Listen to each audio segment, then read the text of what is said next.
Hey guys, tonight we begin with the lives of Egyptian concubines. Women who shared a king's bed, waited years for a glance, and learned how to flirt and avoid poison at the same time. The sun rises gently over the Nile, birds chirp, the palace stirs, and just as your dream is reaching its most dramatic moment, probably something involving a shirtless scribe and unlimited figs, you're awakened by the soft whisper of a servant telling you with alarming cheerfulness that you look a bit puffy this morning. Welcome to your life as a royal Egyptian concubine.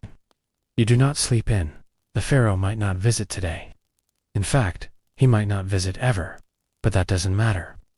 You are a state asset, a living ornament, and your body clock now belongs to the department of looking good before breakfast. You're lifted out of your linen sheets, scratchy but fashionable, and immediately handed a bronze mirror. This is not a gesture of kindness. It's a diagnostic tool. How's your complexion? Any eyebrow hairs gone rogue? Have your lips lost their lotus petal sheen? These questions are not rhetorical. Your entire future might hinge on whether or not your face looks slightly more radiant than the girl snoring next to you. Next comes stretching, not for fitness, for posture. A crooked back means bad profile angles, and bad angles mean you're stuck in the maybe later pile for eternity. You spend 10 minutes walking back and forth, balancing a bowl of scented water on your head, while pretending you're happy about it. Breakfast arrives. A platter of dates, figs, and possibly a single pomegranate seed that someone cut in half to encourage portion control. You eat slowly because nothing ruins a lure like chewing. Across the room, other concubines do the same, each trying to look casual while also performing a silent, exhausting competition called Who Blinks Least while making eye contact with no one. The servant returns. She suggests a cool compress for your under eyes, which is code for you look like someone just told you the pharaoh prefers harpists. You comply. The cloth smells of lavender and ambition. And so the day begins, not with grandeur, not with glory, but with an endless parade of tiny, effortful rituals designed to make you appear effortlessly divine. You haven't spoken a word yet, you haven't left the room, but you've already fought your first battle, waking up, and looking like you haven't aged in the last 12 hours. Spoiler, you'll have to do it again tomorrow. Hey guys, tonight we begin with the lives of Egyptian concubines. Women who shared a king's bed, waited years for a glance, and learned how to flirt and avoid poison at the same time. The sun rises gently over the Nile, birds chirp. The palace stirs, and just as your dream is reaching its most dramatic moment, probably something involving a shirtless scribe and unlimited figs, you're awakened by the soft whisper of a servant telling you with alarming cheerfulness that you look a bit puffy this morning. Welcome to your life as a royal Egyptian concubine. You do not sleep in. The pharaoh might not visit today. In fact, he might not visit ever, but that doesn't matter. You are a state asset, a living ornament, and your body clock now belongs to the department of looking good before breakfast. You're lifted out of your linen sheets, scratchy but fashionable, and immediately handed a bronze mirror. This is not a gesture of kindness, it's a diagnostic tool. How's your complexion? Any eyebrow hairs gone rogue? Have your lips lost their lotus petal sheen? These questions are not rhetorical. Your entire future might hinge on whether or not your face looks slightly more radiant than the girl snoring next to you. Next comes stretching, not for fitness, for posture.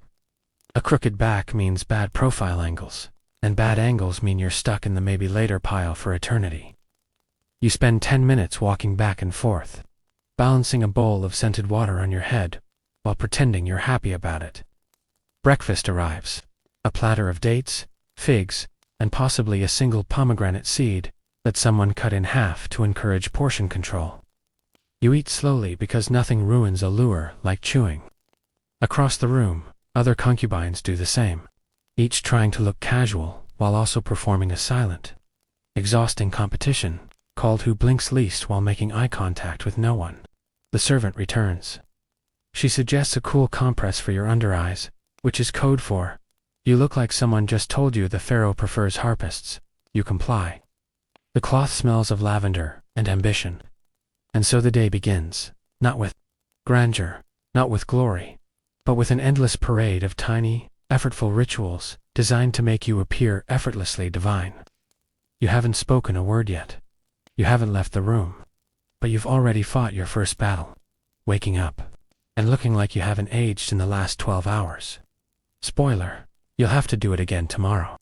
Embalmed, not too thin, lest someone mistake you for a scribe's intern. It's a delicate balance between mystery and menace. You're told to hold still, which is helpful advice if you weren't currently being poked in the eyeball with a reed stick. One tear, and the whole thing smudges. Then you'll look weary, and weary women don't get summoned by pharaohs. They get reassigned to linen folding duty. Next comes the lip color. Red ochre mixed with animal fat, because nothing says romance like beetle paste chapstick. Your lips must look plump, yet humble, which is apparently a real instruction. You try not to overthink it. Then blush, a light dusting across the cheeks to imply youthful vitality. Even though you haven't had a proper night's sleep since the last flood season, high-status fatigue must be masked. You are not allowed to look tired, only pensive. A slave girl steps forward with an eyebrow comb from ivory.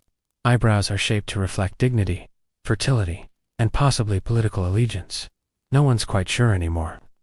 You nod in approval, as if you understand the eyebrow hierarchy. Last comes perfume, again, this time applied behind your ears and on your wrists, because that's where the pharaoh might someday make casual contact. Assuming he's bored enough to drop by.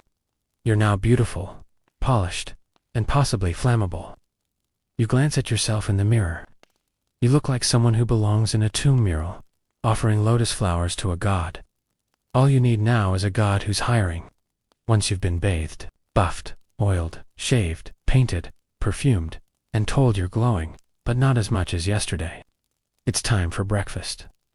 The harem dining hall isn't exactly a bustling messel. It's more like a fashion runway, where everyone sits down.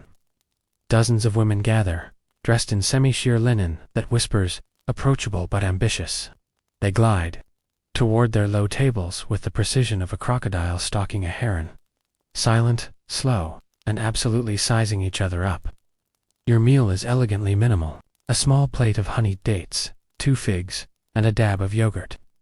Not enough to feed hunger, but just enough to maintain cheekbone structure.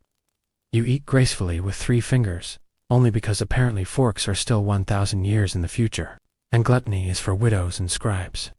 And this is where the passive aggression begins. Oh, your Cole is so bold today. Someone coos from across the table, smiling with every tooth except her eyes. You thank her politely, while mentally noting that her eyeliner is crooked and her earlobes are uneven. A younger concubine accidentally sits beside you, then loudly mentions how she was up all night practicing harp in case the pharaoh was feeling musical. Translation: she thinks tonight might be her night.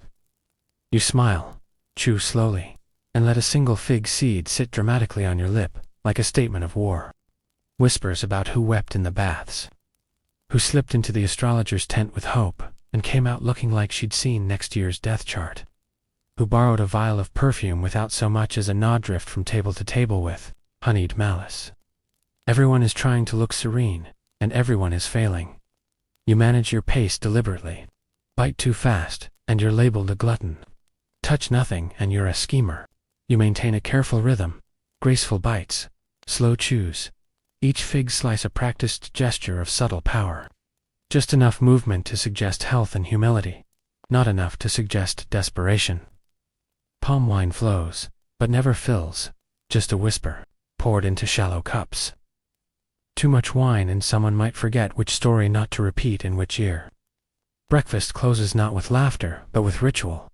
A chewed twig dabbed in natron for your teeth. The bronze mirror confirming what your soul already knows. This was not a meal. This was survival in silk. A silent war fought with spoons and side glances. You think, one more brunch endured, one more hour not exiled to laundry. You might assume the next part of the day allows for leisure. You'd be wrong. Now begins the real labor, existing beautifully. The so-called relaxation gallery is neither relaxed nor private. It is a stage, draped in cushions, flooded with filtered light, its real purpose to showcase ornamental humans in flattering angles. You and a curated handful of rivals recline. with the poise of painted deities. No one slouches, backs straight, expressions soft, boredom tasteful. You may select an activity from a strict catalogue of decorative pursuits, humming softly while weaving papyrus, plucking at a harp with the disinterest of a moon goddess, or holding a lotus flower in just such a way that a passing official might wonder if you too smell faintly of eternity. Reading aloud is discouraged, it implies literacy. Smiling too wide is discouraged, it implies hunger. The goal is simple, divine but approachable. The art lies in pretending it's not art. If you're feeling bold, you might attempt the illusion of accidental grace, a sandal, slipping just so as your foot stretches into sunlight, a sigh that carries the weight of forgotten poetry and emotional availability. Some of the new girls don't get it. They pose like statues, shouting "pick me," with the subtlety of a market vendor. These attempts earn sweet nods and swift sabotage. But you've been here long enough to know how real power whispers. You lounge with the precision of a cobra basking in sun, every breath deliberate, every tilt of your head engineered to catch the light.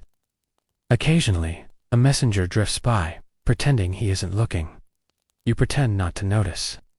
Your arm shifts by a single angle, just enough for your bracelet to catch the light, like a prophecy. Your eyes remain fixed on a fig tree outside the lattice wall, as if you've never even heard of ambition. You shift ever so slightly, just enough for the sunlight to kiss your cheekbone at the perfect angle, emotion so subtle, it might be mistaken for stillness. You are a statue pretending to breathe, a lotus carved in linen, a masterpiece designed not to speak but to suggest mystery. And if, by sheer coincidence, a passing whisper happens to reach the pharaoh's ear later this evening, that the third girl from the left possessed an inexplicable aura, today, well then, congratulations are in order. Your morning's performance has been a success. You've spent 2 full hours doing absolutely nothing in the most deliberate and attractive way possible. Here, that's not laziness, it's a professional skill, a high art. Your reward for all this flawless inertia, school. Not the useful kind, of course. Not the kind that prepares one for a career or financial independence. No, this is Concubine. Education, a highly specialized curriculum designed to keep you captivating for approximately 6 minutes at a time, without ever threatening to be truly clever. You file into a sun-drenched room with mosaic floors and educators who wear the soft beige of scholarly authority, each carrying a wax tablet and the faint expression of someone who once had ambitions. Today's lesson plan includes harp tuning, memorized love poems, and the fine art of tilting your head just enough to look dreamy but not drowsy. Music remains the highest form of feminine decoration. One well-struck harpstring can shift courtly allegiances. You learn to sing love songs filled with botanical metaphors and romantic exaggerations. Phrases like "your eyes outshine the stars" and "my heart opens like a lotus at your gaze" are taught, not for their truth, but for how convincingly you can sigh through them while maintaining eye contact. Next comes poetry. Not writing it, heavens no. That's for bent old men with inkwells and no social obligations. You're expected to recite it softly, slowly, with exactly the right amount of sorrow. You practice lines like the Nile mourns for your absence with such seriousness that no one dares mention how absurd it is to imagine a river getting emotional about a breakup. Occasionally a priest appears to teach you a few sacred hieroglyphs, but never enough to say anything controversial. You learn just enough to copy phrases like "Pharaoh is radiant" or "Lotus dreams," but not enough to write a letter or, heaven forbid, an opinion. Then comes mythology, a crash course in divine flattery. You're trained to compare the pharaoh to any god without mixing up their domains. Thoth means wisdom, Ra means might, Anubis means you better tread carefully. Confuse them and you risk becoming palace legend, in a good way. No one wants to be remembered as the girl who accidentally compared Pharaoh to a jackal. The lesson ends, not with exams, but with failed tests. An older attendant might ask, "Which god do you feel closest to?" The only correct response is, "Whichever one he reminds me of." You pass when you sound reverent, not rehearsed. So, now that your brain has been steeped in acceptable art, it's time for what they call refinement drills. These are daily exercises meant to eliminate clumsiness, erase vulgarity, and mold your movements into sacred geometry. The first activity is walking, Yes, walking. Something you mastered shortly after crawling, but apparently not to the palace's standards. Here, walking is a delicate science, somewhere between floating and choreography. You must glide like silk, unrolling, never too fast, never too firm, always as if a breeze might carry you away mid-step. One stumble, and it's social death. The floor beneath you may as well be a stage, because every step is part of your audition, in every direction.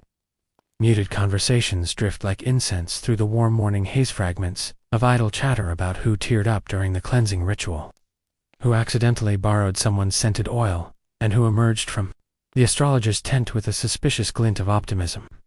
Everyone is performing composure, yet not a soul is truly indifferent. You take care to eat at a pace that feels deliberately balanced. A woman who devours her meal is judged ravenous. One who declines altogether is performing a role too eagerly. You find the golden mean graceful bites, thoughtfully spaced, as though your elegance is an extension of your appetite. Attendants circle with pitchers of palm wine, but only dispense the faintest splash too much, and someone might whisper that your laughter was too loud, or your smile too wide. The morning meal concludes with a ritual of rinsing the teeth using frayed twig and a pinch of natron. You meet your own gaze in a polished bronze mirror, bearing a smile that's equal parts relief and strategy. Another breakfast navigated, another unspoken duel, wrapped in silk, and smiles successfully survived. But rest does not follow. There's no languid sprawl under the shade of a fig tree. You are about to enter the most draining part of your existence, aesthetic presence. You report to the relaxation gallery, a place that sounds like tranquility, but functions more like a curated exhibit. This isn't leisure, it's stylized, stillness, artistic inertia. You recline alongside 24 others on cushions, arranged with the precision of sacred geometry, all meant to flatter jawlines and cast divine shadows. Slouching is heresy.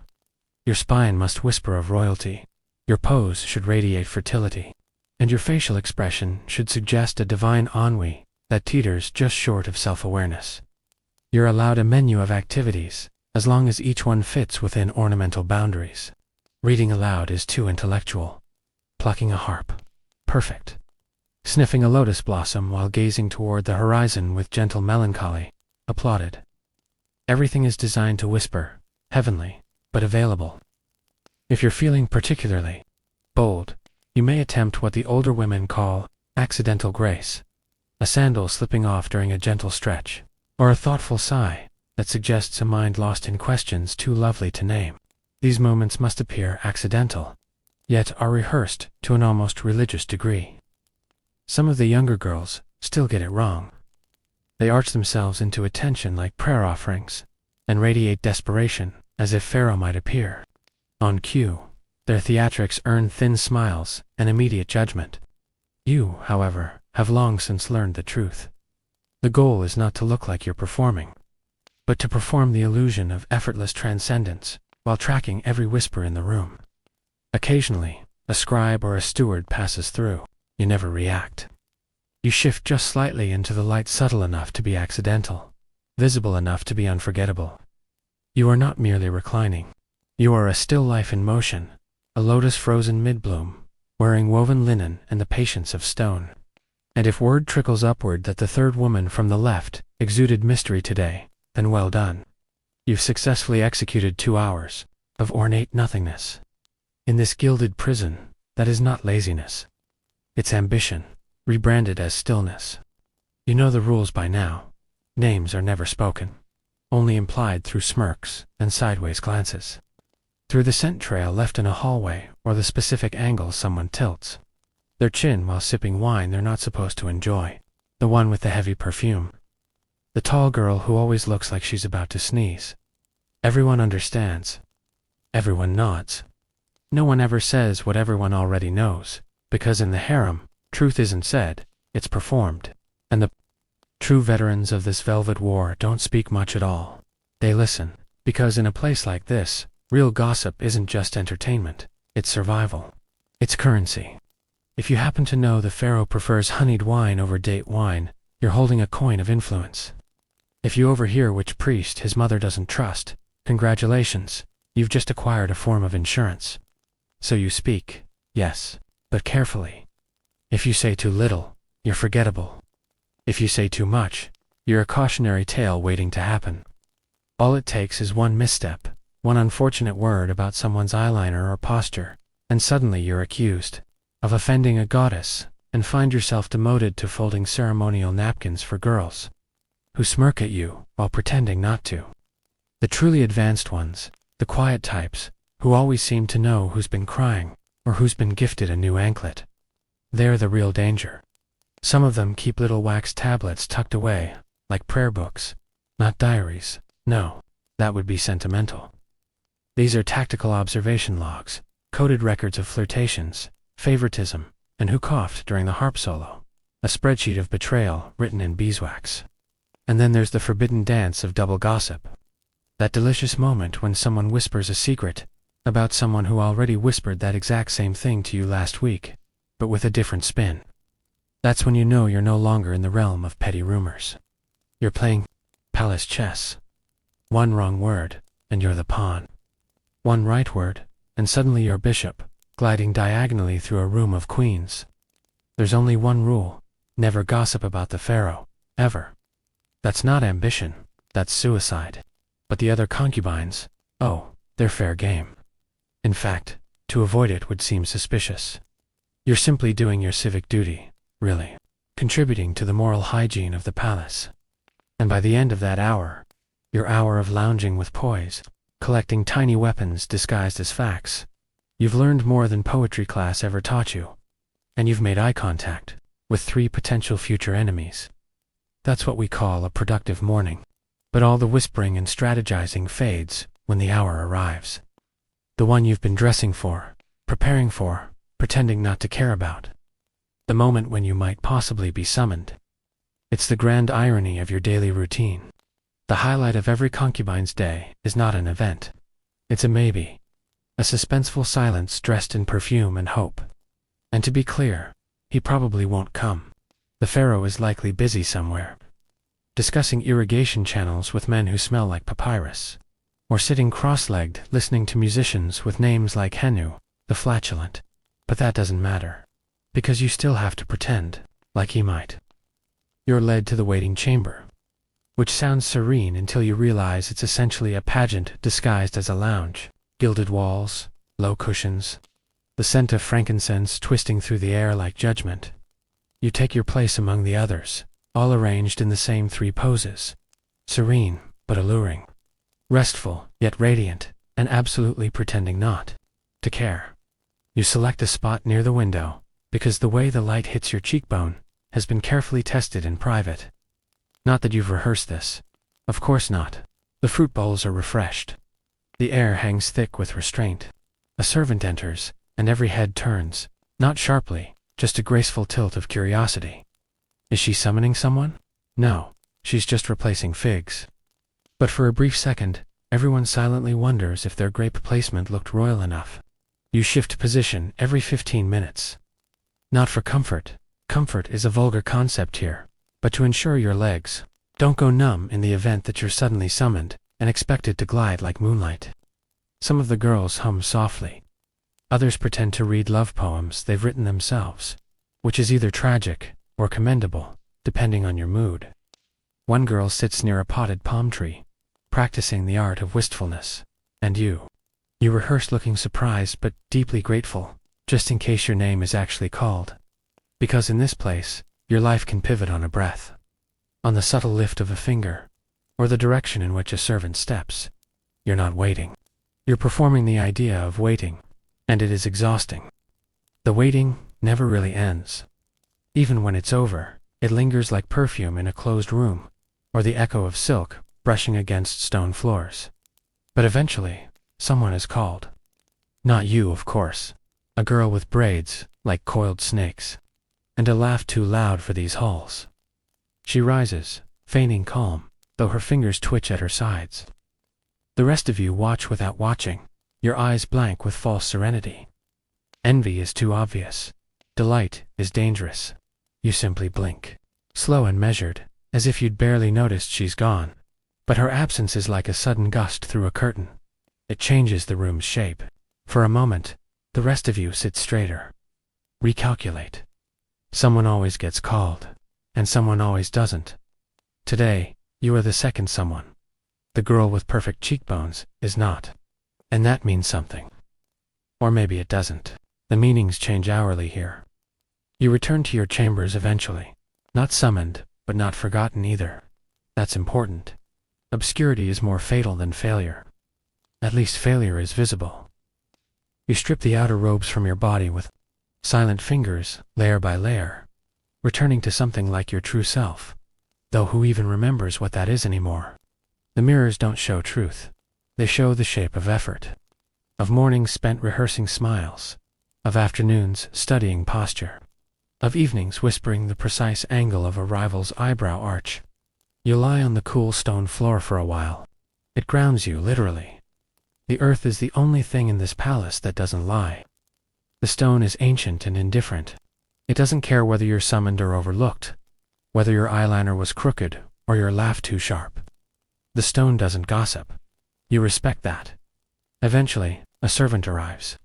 Not with a summons, but with something far more dangerous. Poetry lessons.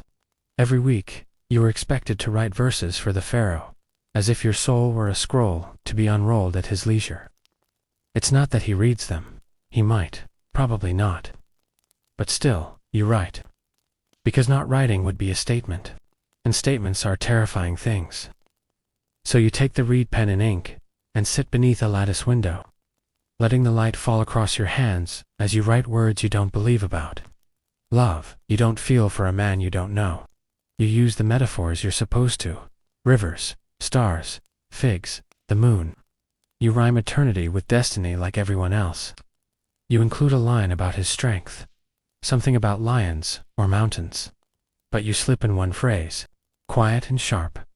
The flower blooms where it is watched. Maybe he won't notice. Maybe someone else will. Maybe it's just for you. Later, you're led to the baths. The baths are sacred, of course. Not for hygiene, but for performance. You are washed and oiled like a sacred statue. Your skin is scrubbed until it shines. A girl with deft hands applies scents behind your ears. Cinnamon, lotus, something musky and ancient. You sit naked on a marble bench as steam curls around your ankles and listen to the laughter of women who aren't really laughing. It's all part of the show. The mirrors in the bathhouse are polished bronze, and they lie beautifully. You look divine in them, unreachable. You try to believe in that reflection, but part of you remembers the floor, the honest floor, and you know better. Later that evening, you attend music hour. A requirement. The concubines are expected to be cultured, after all. The musician is an old man with fingers like roots and a beard that moves before he does. He plays a harp carved from cedar and bone. The sound is exquisite. The kind of beauty that hurts. One girl weeps openly. Another pretends not to. You sit still, allowing the music to brush your soul like fingers over water. You do not cry. Not because you're strong, but because even your tears are rationed. You've already used your weekly allotment. You think about the girl who was summoned earlier. What is she doing now? Does she smile differently in private? Does he notice her laugh? Has she told him that line about the flower blooming where it's watched? Maybe she stole it. Maybe she wrote it herself. You'll never know. That's the worst part. There's no closure here, only speculation. Every woman lives in the echo of other women's victories. You're not jealous. Not exactly. Jealousy is too specific. You feel something broader, duller, more constant, like the ache of a limb you forgot you had. After music hour, you're expected to mingle again. Smile, compliment. Notice the new anklet someone is flaunting. Comment on the embroidery of a rival's robe without sounding impressed.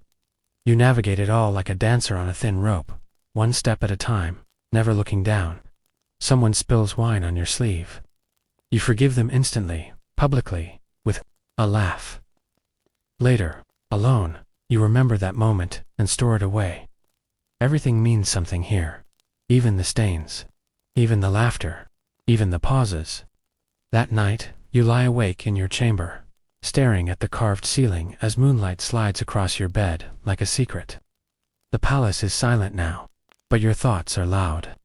You think about tomorrow, about how you'll choose a different pose in the waiting room, about how you'll rewrite your next poem to include a line about the Nile's patience, about how you'll smile less or more. You haven't decided yet. You wonder if the pharaoh dreams of any of you, or if he dreams at all. You wonder if he's just a man, or a myth everyone pretends to believe in. You close your eyes and breathe in the scent of lotus and candle wax. You are not chosen, not tonight, but you are still here. And in this place, that counts as victory. Morning again. Not that you slept. Not really. Sleep in the palace is like privacy, rumored rare, and always interrupted.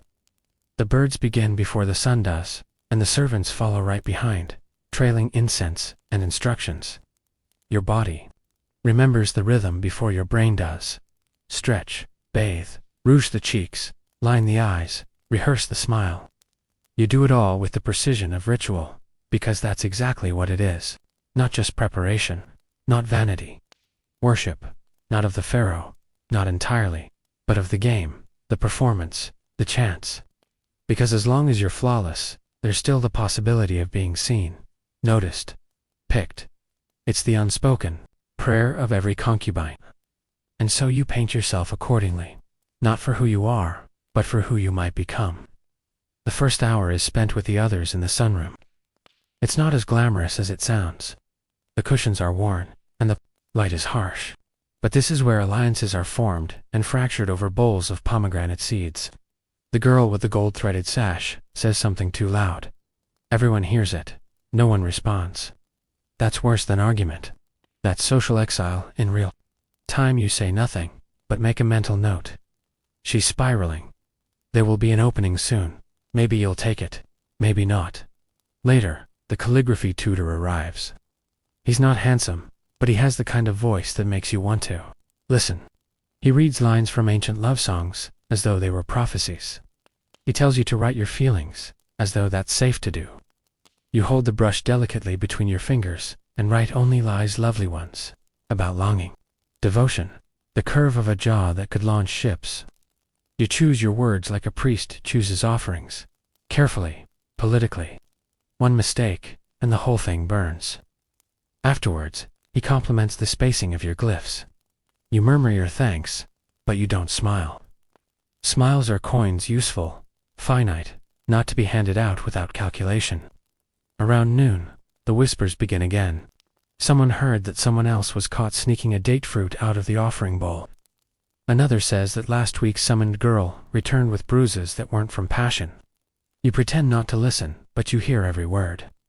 The truth doesn't matter. Only the story does. You nod at the appropriate moments, raise your brows slightly, murmur how strange with just enough ambiguity to be remembered, not blamed. Then you excuse yourself with a bow so soft it barely counts. That afternoon, you're summoned not to the pharaoh, but to the seamstress. Still, a kind of victory. New garments mean someone's noticed, or wants to. The seamstress is small, and silent, and smells of cinnamon. She fits you for a robe, dyed with indigo, and lined with tiny pearls. She doesn't say why. She never does. But you leave standing taller, even if only for an hour. Every thread sewn onto your skin feels like a question. Why now? What changed? Have you finally been marked for something greater than the background? Or is it just a distraction, a test? No answers come. They never do. You wear the robe that evening to dinner, even though concubines are not expected at royal meals. But there's always a chance he might walk by, or glance your way, or ask. Your name. He doesn't. Of course not. But someone else does. A vizier, with eyes like wet ash, and a voice you recognize from the judgment court. He compliments your robe. You thank him, politely. Too politely. Another girl across the room sees. You just became a threat. Congratulations. Later, in your chambers, you find a small gift left on your pillow. A carved ivory comb. No note, no explanation, no mistake. You've been seen. Not chosen, but seen. That's enough to shiver your spine. You don't use the comb. Not yet. You just stare at it for a long time, then wrap it in cloth and hide it beneath the cushion. Maybe it means something. Maybe nothing. But in this world, symbolism is survival, and even an anonymous comb might be a chess piece waiting to move. You sit by the window again, watching the moon carve its shape into the courtyard below. You're exhausted, but wired. Like a harp string, pulled too tight. Every woman here that's the trick. They don't break you all at once. They stretch you, slowly, elegantly, until one day, you snap, and no one even hears it. You think about your family. You haven't in weeks. Not because you don't miss them, but because they don't matter here. Not anymore. The moment the palace doors closed behind you, you became someone else.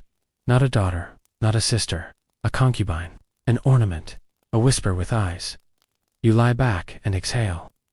Tomorrow is another performance, another chance, another war fought. In silken glances and half-heard sighs. You don't cry. You haven't for days. The tears dried up around the same time you realized you'd forgotten the name of the last girl who disappeared. That's the final test, you think. When forgetting becomes easier than remembering.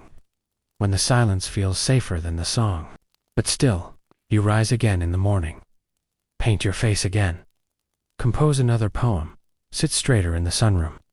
And whisper a single phrase into the back of your mind, like a charm against despair. Maybe today. Maybe today. The air smells like rose oil and baked stone. Not that you notice it anymore. At this point, the palace has a scent that seeps into your skin, a blend of incense, dust, nervous sweat, and ancient perfumes that cling like memories. It's early. Again, though time has started to fold in on itself. Wasn't it just yesterday that you sat in this same chamber, in the same pose, with the same smile strained just enough to seem effortless? Or was that last week? The repetition is so precise, it's almost sacred. Like being caught in a never-ending dance where no one's allowed to miss a step. And still, somehow, you keep finding new ways to tighten your posture, to soften your gaze, to reimagine what grace looks like. Because every day is a new opportunity for judgment. Sometimes spoken, often not. You wake before sunrise and press your fingers into your eyes until you see sparks. Just enough pain to feel something real. Then the routine begins again. Comb, coal, silk, sandals. You wear each item like armor. Not the kind meant to stop swords, the kind meant to hide wounds. Breakfast, if it can be called that, is fruit, bread, and gossip. A girl you've never spoken to before leans in and whispers something about a eunuch who was caught praying to a forbidden god. She says it like she's passing on a secret spell, but you know better. Everyone's always watching, even now. Especially now. You nod with interest, but not too much. Nothing is more suspicious than enthusiasm. Later, you're assigned to flower duty. That means plucking petals for the ceremonial baths. It's menial work, but safe. No one asks questions when your hands are full of jasmine. The girl next to you hums a love song in a language older than hieroglyphs. You don't recognize the tune, but something in your chest aches like you should. Maybe from another life. Or maybe just wishful thinking. At noon, a scribe arrives to teach you the art of favorable phrasing. That's what they call it, anyway. Really, it's a lesson in manipulation. How to compliment without flattery. How to disagree without defiance. How to hint without speaking plainly. It's language as a weapon. Elegant, precise, dangerous. You listen carefully. One wrong word and you're a pariah. One clever phrase and you're remembered. That's the difference between fading and rising. Between being forgotten and being summoned. And speaking of summons, that evening, a ripple moves through the hall. A name is spoken. Not yours. Not yet. But the way everyone reacts, you feel the echo as if it were. The girl who's called walks like she's floating, but her hands betray her, clenched too tightly. You glance away, but not before you catch the slight tremble in her wrist. That's how you know she's afraid. Or excited. Or both. It's impossible to tell. Later, someone leaves a candied fig in your bowl. You didn't put it there. No one admits they did. You stare at it for a long time. Is it a gift? A message? A threat? You eat it anyway. Slowly, carefully. It tastes like syrup and suspicion. You return to your chamber and find your sandals missing. Not both, just the left one. an error, or a warning. You search under cushions, behind curtains, beneath the water jars. Nothing. You consider asking a servant, but decide against it. Better to pretend you didn't notice. Better to act unbothered. Later, the sandal returns, sitting exactly where you left it. Clean, to clean. You say nothing, but that night, you sleep with one eye open. Dreams are not your own here. They are borrowed fragments, stitched together from overheard phrases and half-remembered faces. You dream of a corridor lined with mirrors that show not your reflection, but versions of you. Some younger, some older, some wearing crowns. One of them speaks. Her voice is your voice, but hollowed. Are you playing the game, or being played? She asks. You wake before you can answer. Morning again. The cycle continues. Your body moves before your mind catches up. Comb, coal, silk, smile. There is comfort in repetition, or maybe just numbness. The palace doesn't care which. Outside, your window, a palm tree bends slightly in the wind. You watch it longer than you should. It sways like it knows how to bend without breaking. You make a mental note to do the same. Today, the older concubines are teaching a lesson in posture. Not just standing straight, but standing strategically. Feet pointed just so. Hands poised like you're always about to offer or receive. It's theater, but serious. A wrong angle can be interpreted as arrogance, or worse, indifference. You mimic them carefully. They notice. One nods, slightly in approval. That's worth more than praise. That's a breadcrumb on the path to survival. During mid-meal, you overhear two servants arguing softly in the hallway. You catch a few words. Banishment, heretic, daughter. You lean a little closer, but they stop. One notices you listening. For a split second, you're certain she'll report you. But instead, she gives you the faintest wink. A moment of unexpected alliance. Then she's gone. That evening a visitor arrives. Not the pharaoh. Someone quieter. A cousin of the high priest. His eyes linger too long, but he says nothing inappropriate. Just compliments your bracelet, which isn't yours. It was lent to you by the wardrobe keeper, who told you not to lose it. You thank the priest's cousin. Your voice is honeyed, but measured. You feel someone watching from behind a curtain. Everything here has an audience. Later, you return the bracelet. But when you do, the wardrobe keeper says she never gave it to you. You blink, then you lie. You say you must have found it on your table. The lie is accepted, but not forgotten. You feel it press against your chest, like a mark. Like someone just drew a small X on your name. That night, you can't sleep. Not from fear, from anticipation. You've crossed a line, even if no one saw you do it. And now you're waiting to see which way the game tilts. You open your window and let the night air curl around your fingers. Somewhere below, someone is singing a lullaby. You don't know the words, but the melody feels like a question. You whisper the same answer you've given every night. Maybe tomorrow. Maybe tomorrow. Morning returns like a script you can't stop reciting. And once again, the oil lamps have barely flickered out before your feet touch the polished limestone floor. Someone left flower petals by your doorway in the shape of a sunburst, a silent symbol. You crouch, press your fingers into the petals, and smell them. Crushed hibiscus. Not from the palace gardens. Someone went out of their way, but why affection? Warning. Marking. You sweep the petals aside with practiced indifference, and step over them. Whatever it meant, it's meant to be ignored, or at least pretended to be. In this place, the act of not reacting is as powerful as a scream. Today's lessons begin early. A historian with a lazy eye arrives to lecture on the great queens of the past, Nefertari, Hatshepsut, Thai women who wielded real power, who were remembered not for their beauty but their decisions. The other girls listen politely. You listen like it's a blueprint. The historian, unaware of your intensity, rattles on about lineage and court strategy and the whispers that outlives them. You imagine each of those queens sitting in rooms like yours, learning to sit still, to speak sweetly, to kill with a compliment. By mid-morning, you're assigned fan duty, standing near the pharaoh's pet leopard while it naps. gently waving a woven palm frond to keep it cool. The beast doesn't acknowledge you. It stretches, yawns, and sighs, its breath hot and meaty. You try not to imagine what it's eaten. Probably not just gazelle.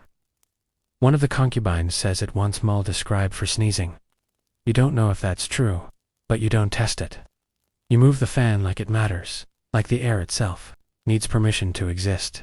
The leopard opens one golden eye, and then closes it again. Approval, maybe. Later, in the Hall of Reflection, the concubines are told to write poems about serenity, not love, not devotion. Serenity, you scratch ink across papyrus, choosing your words carefully, not for the poem, but for who might read it. If anyone does, your lines are simple, almost dull. You know better than to reveal your real thoughts. One girl writes something raw and beautiful. She's praised, then reassigned to latrine, inventory duty for being too passionate. The message is clear. Brilliance is dangerous. Blend, don't. Burn at lunch. Someone switches your honey for vinegar. You know this because you taste it the moment it touches your tongue. And because you see two girls watching you from the other end of the room, waiting for your reaction. You give none, just swallow, nod, and continue eating. It's a small victory. Later that day, you're given silk to embroider. The pattern is of lotus flowers, but you subtly alter one petal, just a little curve in the thread, a signature only you would recognize, a quiet rebellion. If caught, you could be punished for defacing state garments. But if it slips by, if it reaches the pharaoh's chambers unnoticed, it means you existed. You left something behind. Not every mark has to be loud. That night, the stars over Thebes are especially sharp. You lie on your back on the cool tile of your chamber floor, watching them through the carved stone grate above. You wonder if any other girl in this palace is doing the same. Wonder if anyone's asking the same question. How long can one live unseen? A knock at the door. You freeze. It's late. Too late for couriers. Too late for games. A servant stands there, eyes downcast. She doesn't speak, just gestures. Your heart does something strange, leaps, stutters, then sinks. You follow. Silently, through the torchlit halls. Past rooms you've only glimpsed in dreams. You don't ask where you're going. That would show curiosity. That would be weakness. You know where you're going, or you hope you do. You're led to the waiting antechamber, not the main chamber, not yet. The scent here is different, stronger, myrrh, cinnamon, and something older, like old gods buried in oil. A second servant arrives with water and tells you to wash. She hands you a golden bowl and turns her back. You rinse your hands slowly, carefully, like each drop of water carries a prayer. You catch a glimpse of yourself. In the polished surface, you look older than this morning, not aged, hardened, tempered. Another concubine enters, the favorite one. Everyone knows her name but never says it aloud. She looks at you, just for a moment. Not kindly, not cruelly, just calculating. Then she disappears into the deeper chamber, the one you haven't reached yet. The servant returns and says the pharaoh is unavailable. You're thanked for your readiness. That's all. No explanation. No apology. You bow, retreat, and return to your room. No one asks where you went. No one dares. But in the morning, your fruit bowl is fuller than usual, and someone has left a comb made of lapis lazuli by your pillow. The message is clear. You were noticed. Not chosen, but noticed. That alone is a kind of victory, or a curse, depending on how you carry it. As you ready yourself for another day, you tuck the lapis comb into your sash. Not to use, not yet, but to remind yourself. You're in the game, you're on the board, and pieces are already moving. Across the courtyard, the leopard stretches again, and this time, it looks directly at you. Holds your gaze. For just a second, then turns away. But you don't. You keep looking. That's how it starts. You've begun to notice patterns, not in the stars or the marble tiles. Those are obvious and meant to be admired. No, these are softer, more silent rhythms. Who gets up when? Who always lingers in the hallway before breakfast? Who pretends not to glance at the scroll room? And who is always conveniently present when incense is being counted? These details are not taught in your lessons, but you collect them all the same. It's a new kind of literacy, one that isn't written down, but spoken in glances, absences, and sudden changes of scent. You don't know exactly when you started doing this, but it's part of you now, like your pulse, like your breath. The palace is many things: a home, a cage, a stage, but mostly it's a chessboard. And every day, someone thinks they're the queen. This morning, you're assigned to the statue washing crew. It's an honor, technically. You and 3 other girls are handed soft cloths, a bowl of rosewater, and a strict warning: do not speak, do not spill, and do not look the gods in the eyes. You nod, as do the others. The statues you tend are of Hathor and Isis, carved in perfect stillness. You kneel, bow, and begin wiping the stone shoulders of divinity. One of the girls, the youngest, barely 13, whispers at the statue, "Oh, Hathor smiled at her last week." Another girl says that if you pray while polishing, the goddess hears you more clearly. You don't speak, you just keep wiping, but you quietly mouth your own name as you do. Not a prayer, a reminder, after lunch, which is salted fish and pomegranate seeds. You're sent to help the voice tutor rehearse with the junior musicians. This part, you secretly enjoy.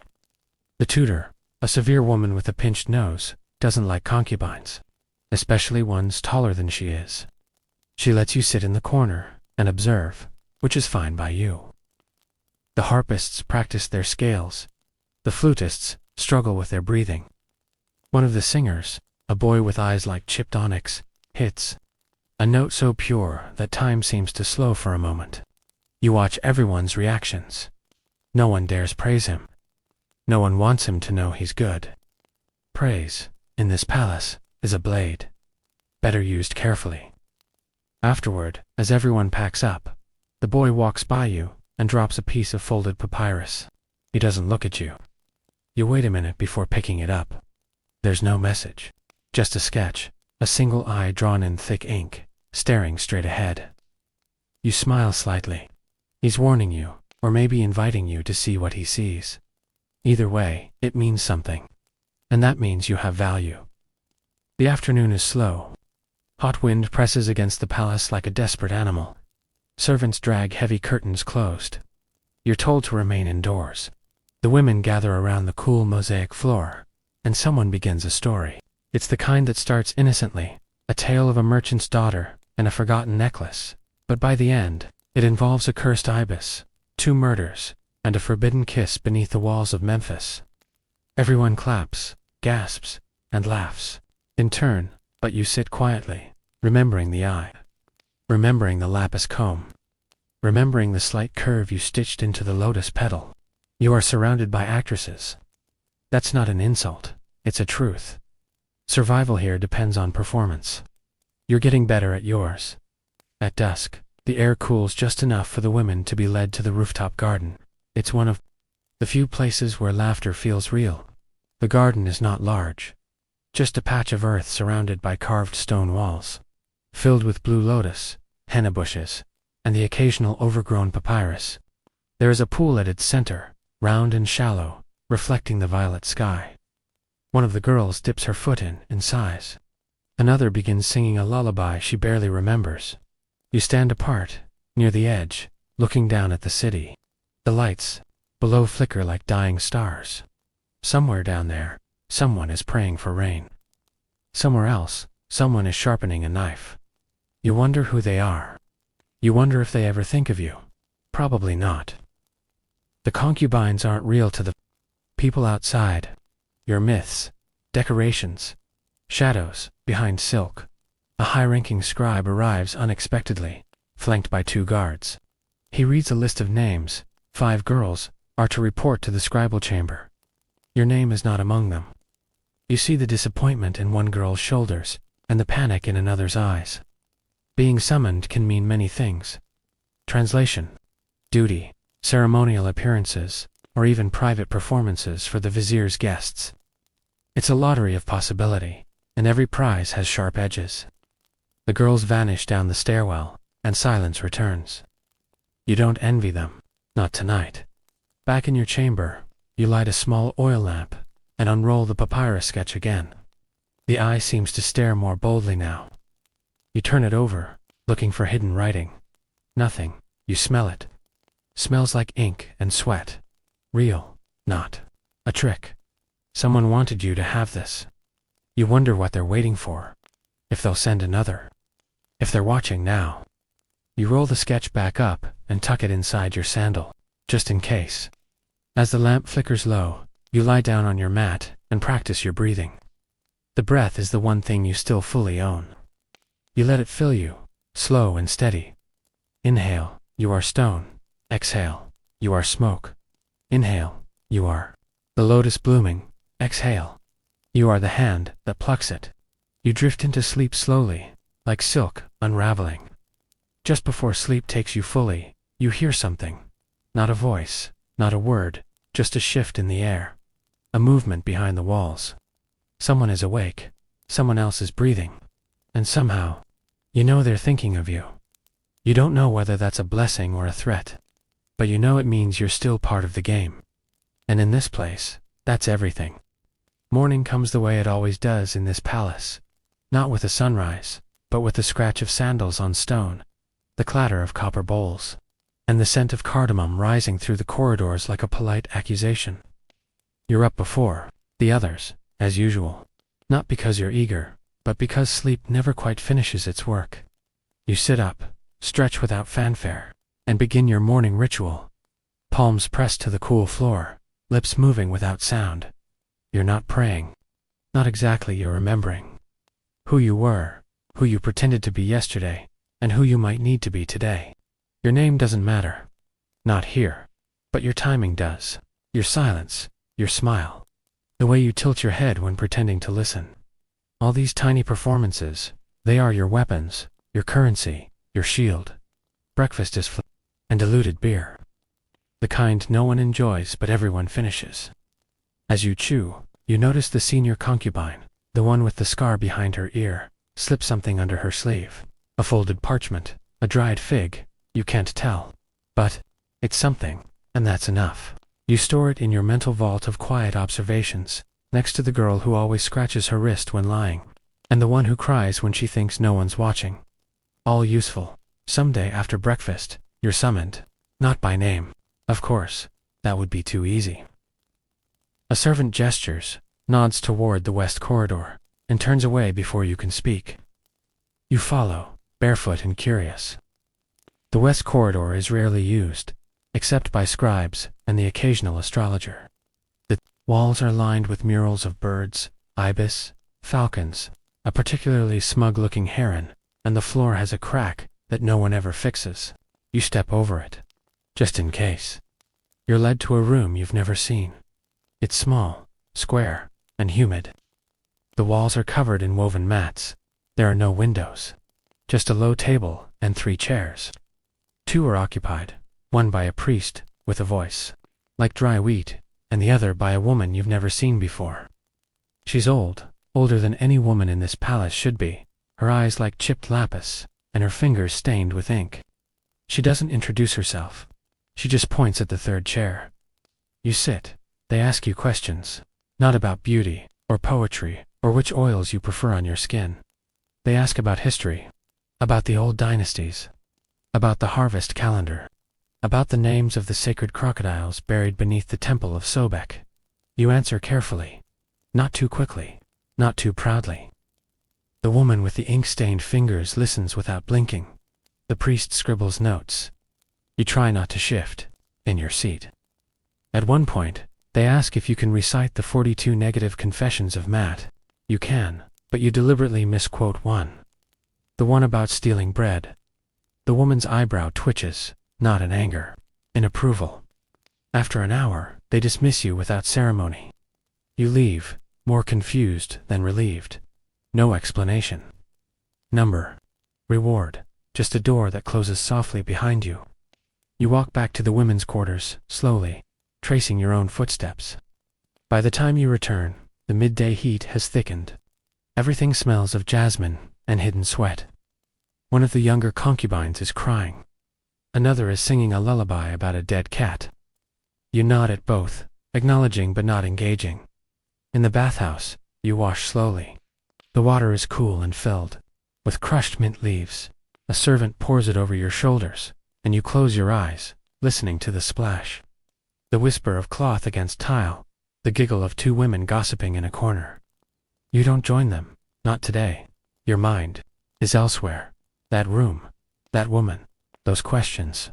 They were a test of what you're not sure. But you passed something, or failed something important enough to matter. You dry yourself, dress in linen soft enough to feel like breath, and step outside just as the music tutor calls for volunteers.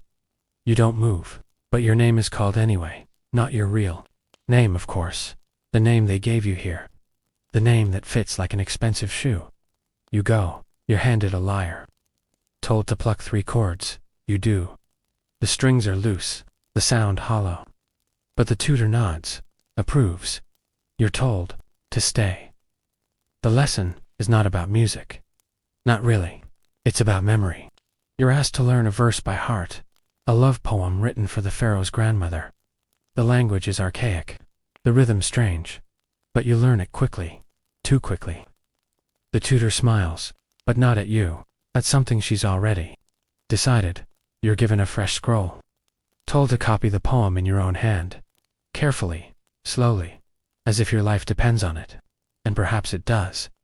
That night, as you lie beneath the carved wooden ceiling of your chamber, you feel a shift.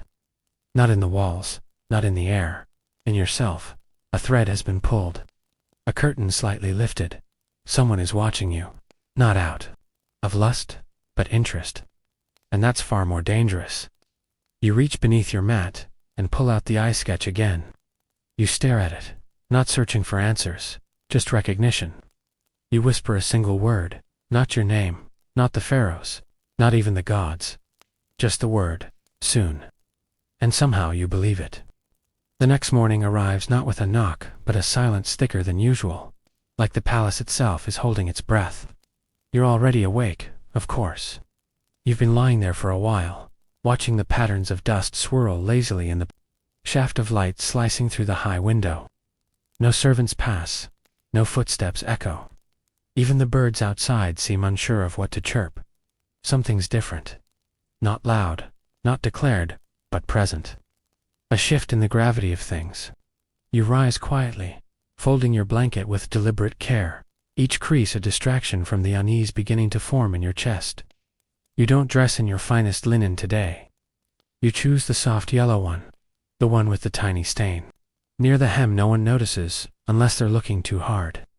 A dress that says, I'm here, I'm ready, but not eager. You step into the hallway and see 2 guards posted outside the room of the girl who never speaks. That's new. You don't ask questions. No one does. The art of survival in this place is knowing when not to know. At breakfast, the usual laughter is missing. The woman who laughs like falling pottery is silent, chewing slowly, eyes darting. The bread is overcooked. The beer is weaker. Even the honey has crystallized overnight. You eat it anyway. Everyone does. Hunger is not only for food in the palace, it's for information, for position, for not being the one escorted away without explanation. Later, a messenger arrives. Not a servant, a royal courier. Barefoot, but with a gold band of officialdom around his left arm. He reads 3 names. Yours is the second. You rise calmly, as you've practiced, as if this was expected.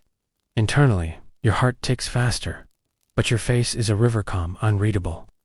The other 2 girls look at you like you've already died, but no one says anything. There's a dignity in not asking for good luck. You're led through unfamiliar corridors. You count the turns left, then right, then 2 more rights. You pass a garden you've never seen, with orange trees in bloom and a statue of a jackal-headed man smiling slightly, like he knows something amusing about your future. Finally, you arrive at a chamber unlike any you've seen before. Not grand, not glittering. Plain stone, bare walls, a single torch burning low. Inside, a man sits at a low table. Not the pharaoh, not anyone you recognize. He gestures for you to sit. You do what follows, is not interrogation. Not exactly. He asks about your family, not their names, but their trades. He asks what you know about poisons. You answer that you know not to drink from a silver cup if it smells of almonds. He smiles at that. Then he asks if you've ever lied. You smile back. Of course. You say every day. He seems satisfied.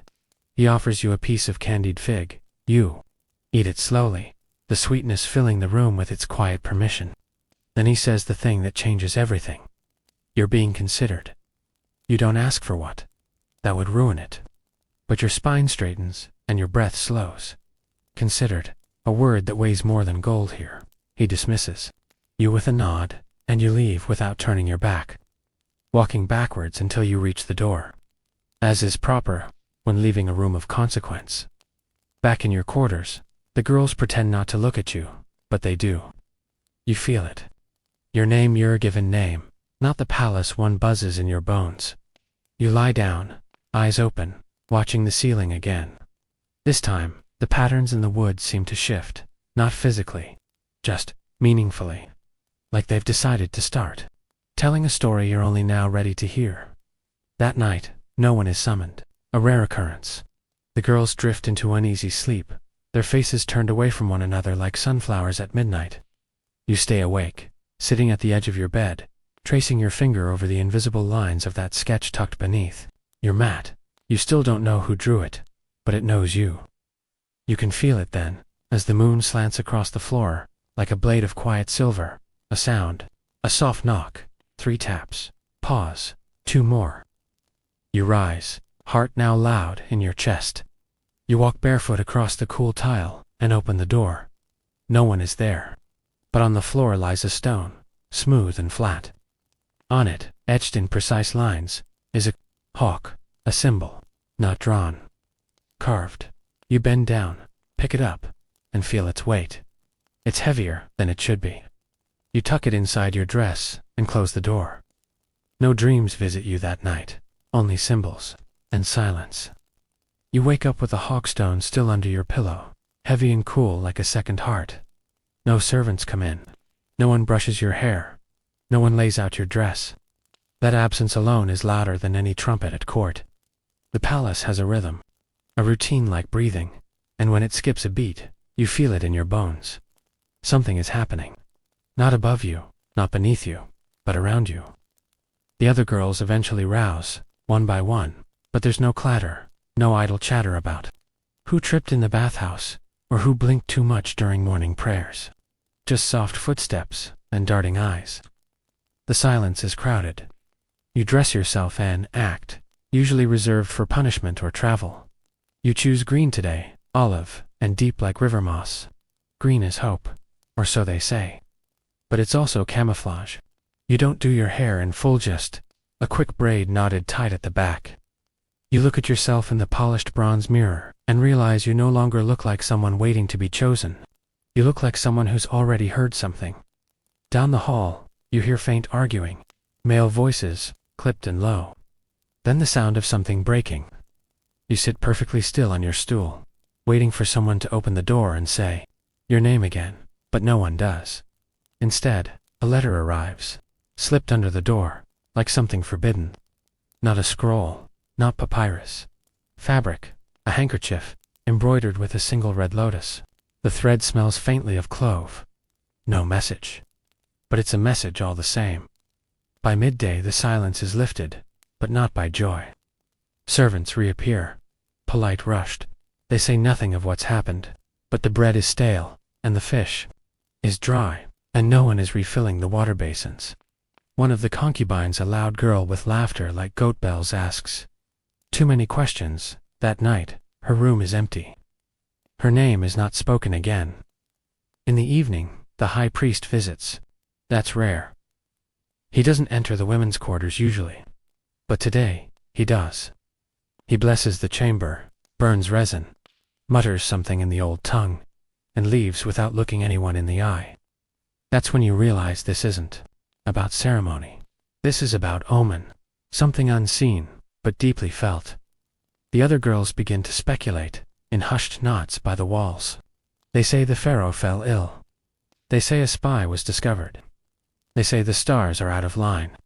But no one talks about the hawk, or the lotus, or the girl who vanished. You listen, but say little. Words are arrows here. You only draw them when you're ready to shoot. Later that night, just before the second hour of darkness, you sneak to the outer courtyard. There's a fig tree there, twisted and old, its roots like frozen serpents.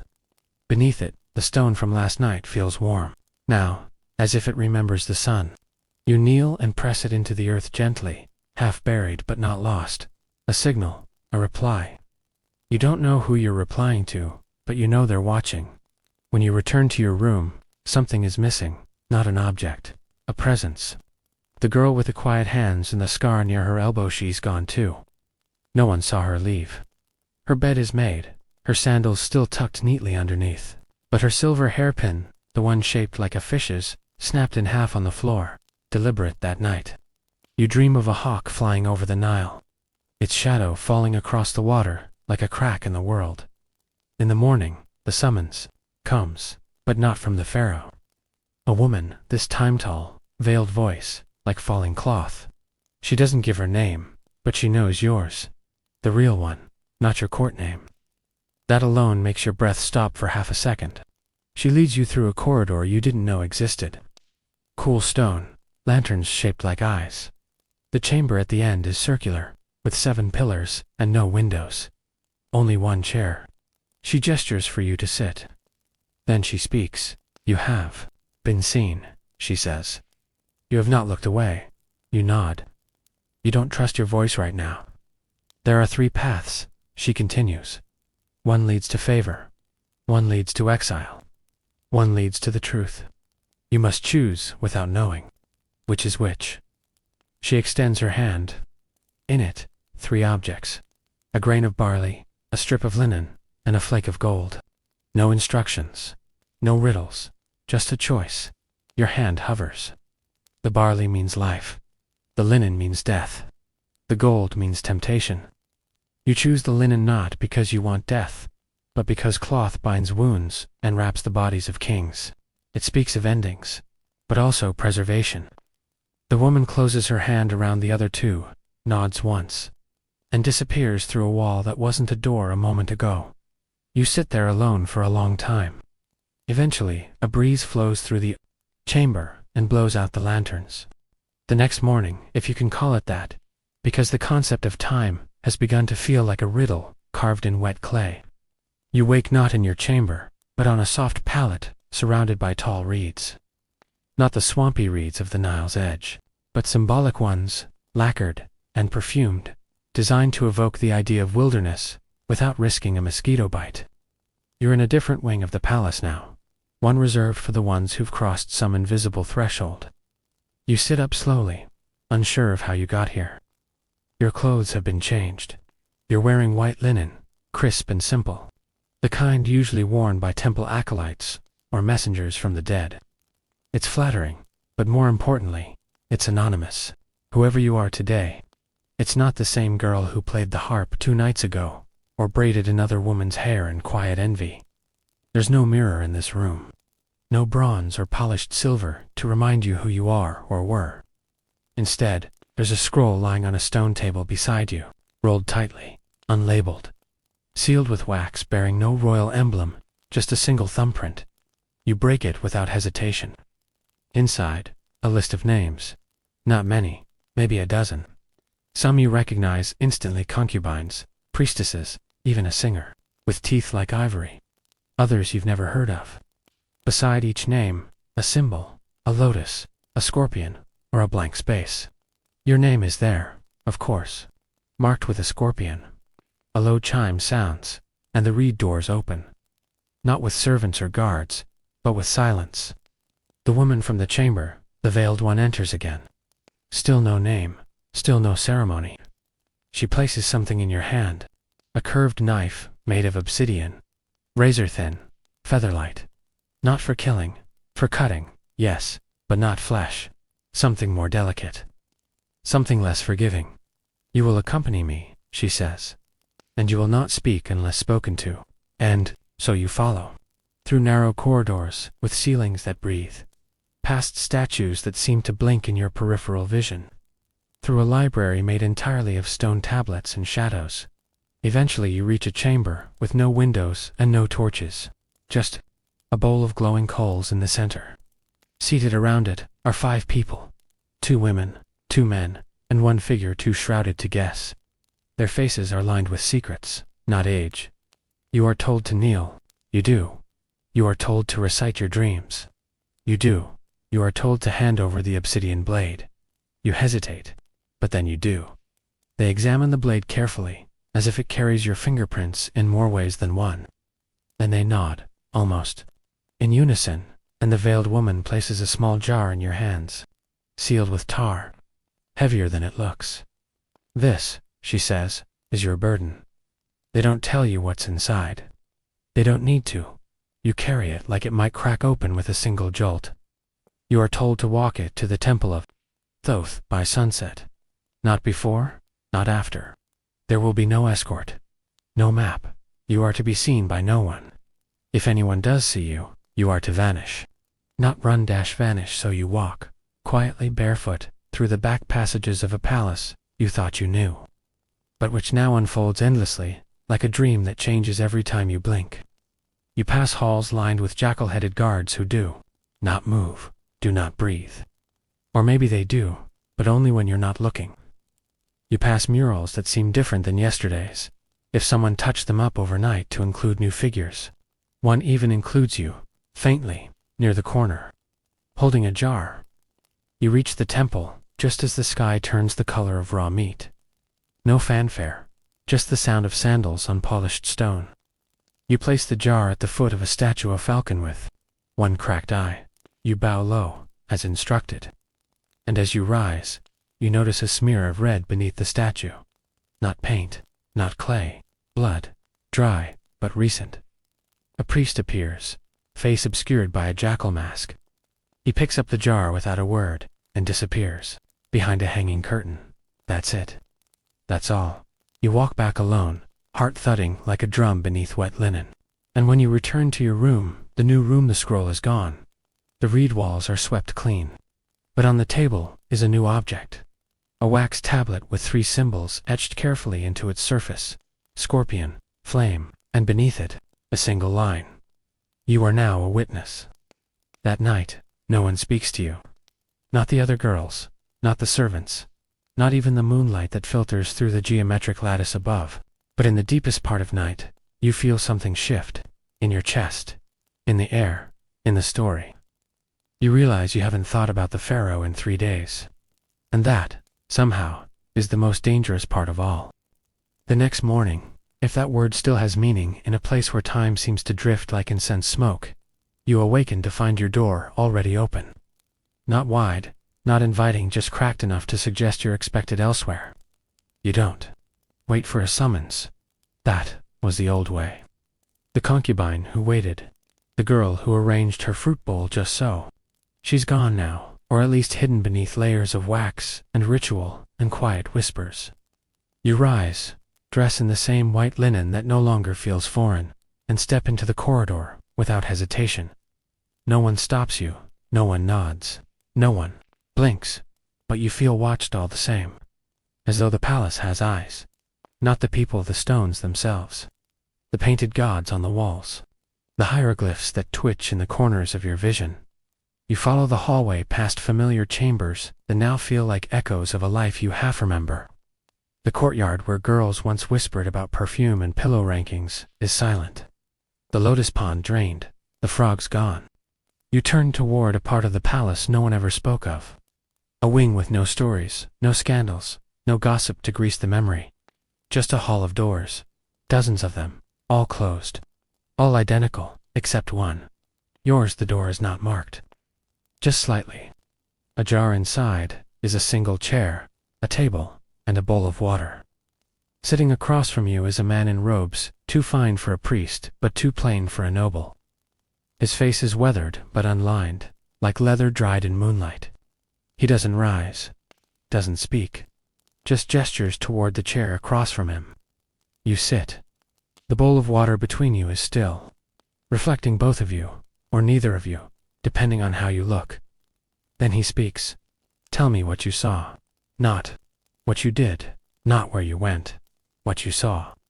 So you describe the chamber, the 5 figures, the blade, the jar, the falcon, the smear of blood. You don't embellish. You don't leave things out. You don't ask questions. He nods slowly, as if checking things off a list you can't see. And what did you learn? The question hits harder. Not because you don't know the answer, but because the answer isn't clean.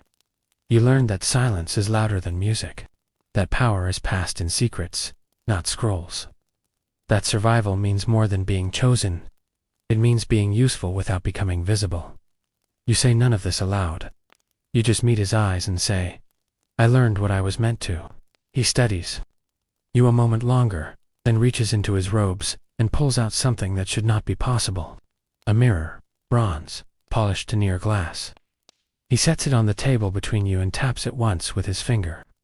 The surface ripples like disturbed water, then clears. You do not see your face. You see a room. A familiar one. The concubine's waiting. Chamber. The cushions. The incense. The 3 practiced poses. But it's not today. It's yesterday. You're watching a memory but not your own. It belongs to another girl. One you know. One you trusted. And you're watching her speak to someone she shouldn't.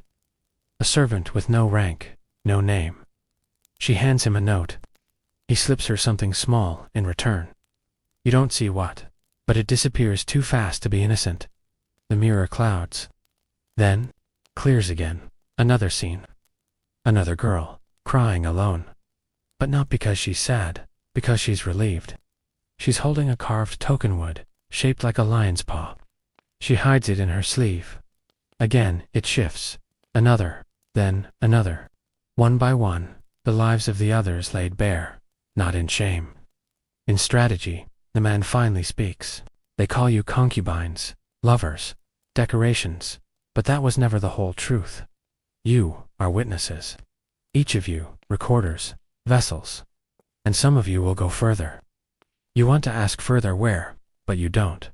You already know it's not a place on a map. It's a role, a transformation. A line you cross without ever being told when he stands. You stand too. He gestures toward the mirror, now just dull bronze again. Keep your eyes open, not just here. He taps his temple. Here. He places a hand gently on your chest, not in affection. In warning, you return to your quarters, which have changed. Again, different cushions. A scroll beside your bed. Another name, another symbol. You study it quietly, then burn it in the incense bowl. That's what you're supposed to do. That's how you say, I saw, I know. I will not speak. That night, you sleep lightly. Not out of fear, but readiness. Because in the dark, soft footfalls can mean many things. A lover, a messenger, a test. You don't flinch when your door creaks open. You simply open your eyes and sit up slowly.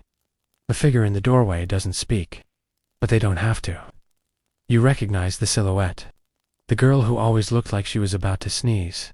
Only now, she looks like she's about to strike. The moon hangs over the palace like a watcher too tired to intervene.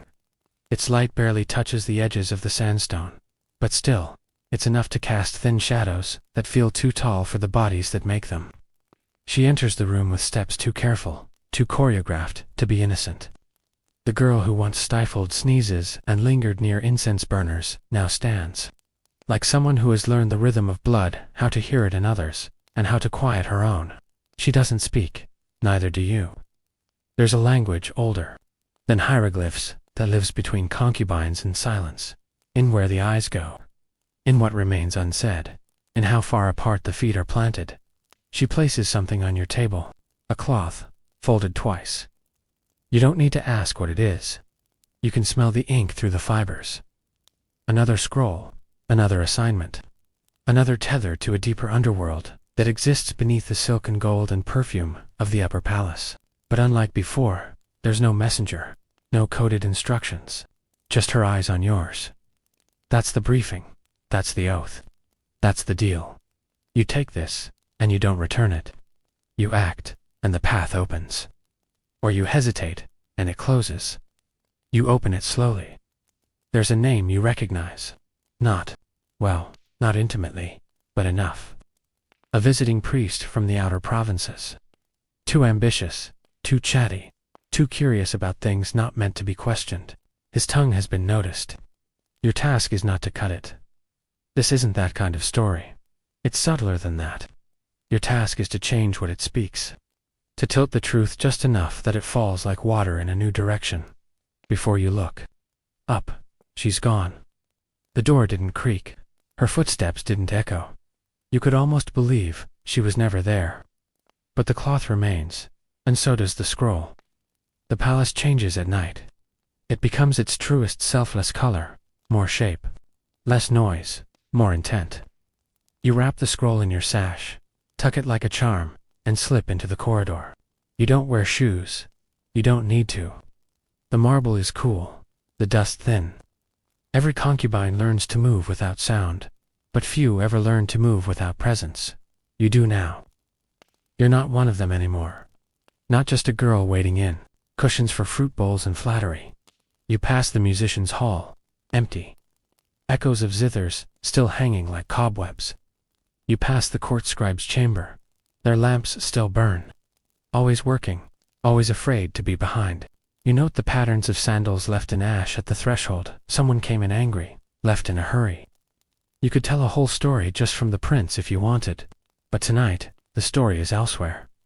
The visiting priest is staying in the blue wing. Temporary quarters, though nothing is temporary here. Even borrowed space holds memory. You reach the colonnade and pause. A guard sits nearby, eyes heavy, but posture alert. He's new. You've never seen him before. That could be good. It means he won't know your face. But it could also be bad. He won't know not to stop you. So you lean on a different strategy. You carry nothing in your hands. You walk with casual slowness, not sneaky curious. The way girls do when they've lost something unimportant, like a ribbon or a ring. He glances at you, raises an eyebrow. You let your shoulders shrug without.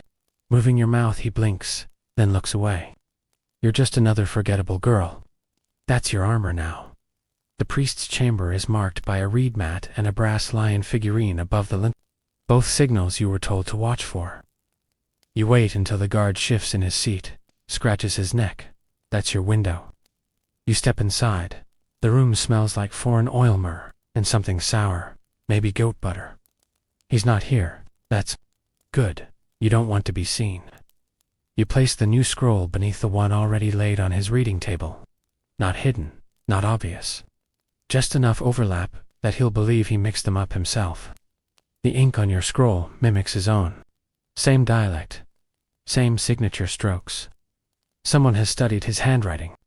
You don't think about who.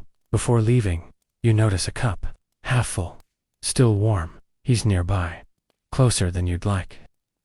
You exhale through your nose, slow and steady, then leave through the other side of the chamber. It leads to an empty courtyard filled with sleeping dogs. You step over them like statues. None stirred back in your own quarters. The lamp is still lit. Someone's been here. Not to take, not to leave, just to remind you that they could. A single lotus petal sits on your bedroll, red. Symbol of action completed. Not success, not yet. Just that the wheels have turned. You sleep again, but not deeply. There's a kind of sleep the concubines know well, halfway between dream and readiness. You stay there, drifting, until the birds begin their low gossip. Just before dawn, when you rise, you don't ask what the priest thought of the scroll. You won't be told. That's not your role.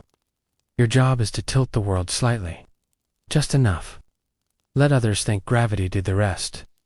At breakfast, the girl with the lion's paw sits closer than usual. She doesn't speak, but she doesn't look away either. Something has shifted. Alliances are like silk, always sliding, always fraying. At the edges, you keep your face neutral, your hands delicate, your posture perfect. You wonder who she betrayed to get that token. You wonder who you'll have too, but you don't flinch. You sip your honeyed water and think about the mirror, about the man with moon-dried eyes. You know now that there is no line between concubine and spy, between girl and weapon, between beauty and threat. There never was. You were never here to be loved. You were here to be believed. The mornings blur now.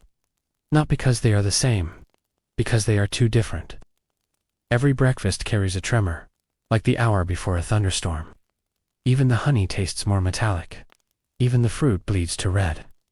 You sit in the hall of perfumed offerings, where the scent is sweet enough to mask a knife wound, and pretend you haven't noticed that the woman beside you now sits with her ankles too close, her elbow brushing yours in a way that is not quite friendly and not quite hostile.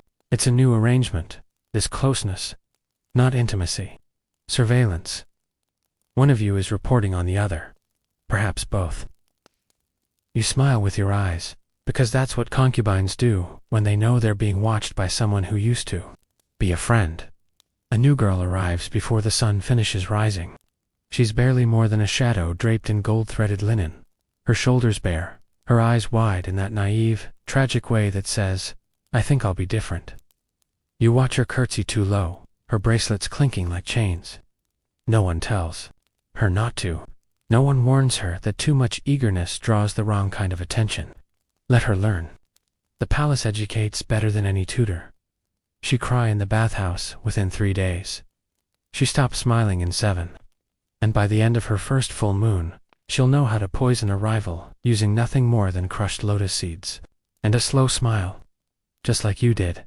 Outside, the palace breathes. Not the stone of it, but the people, the slaves, the guards, the scribes, the food testers, the whisper runners. The machine of monarchy runs on moving parts too many to count.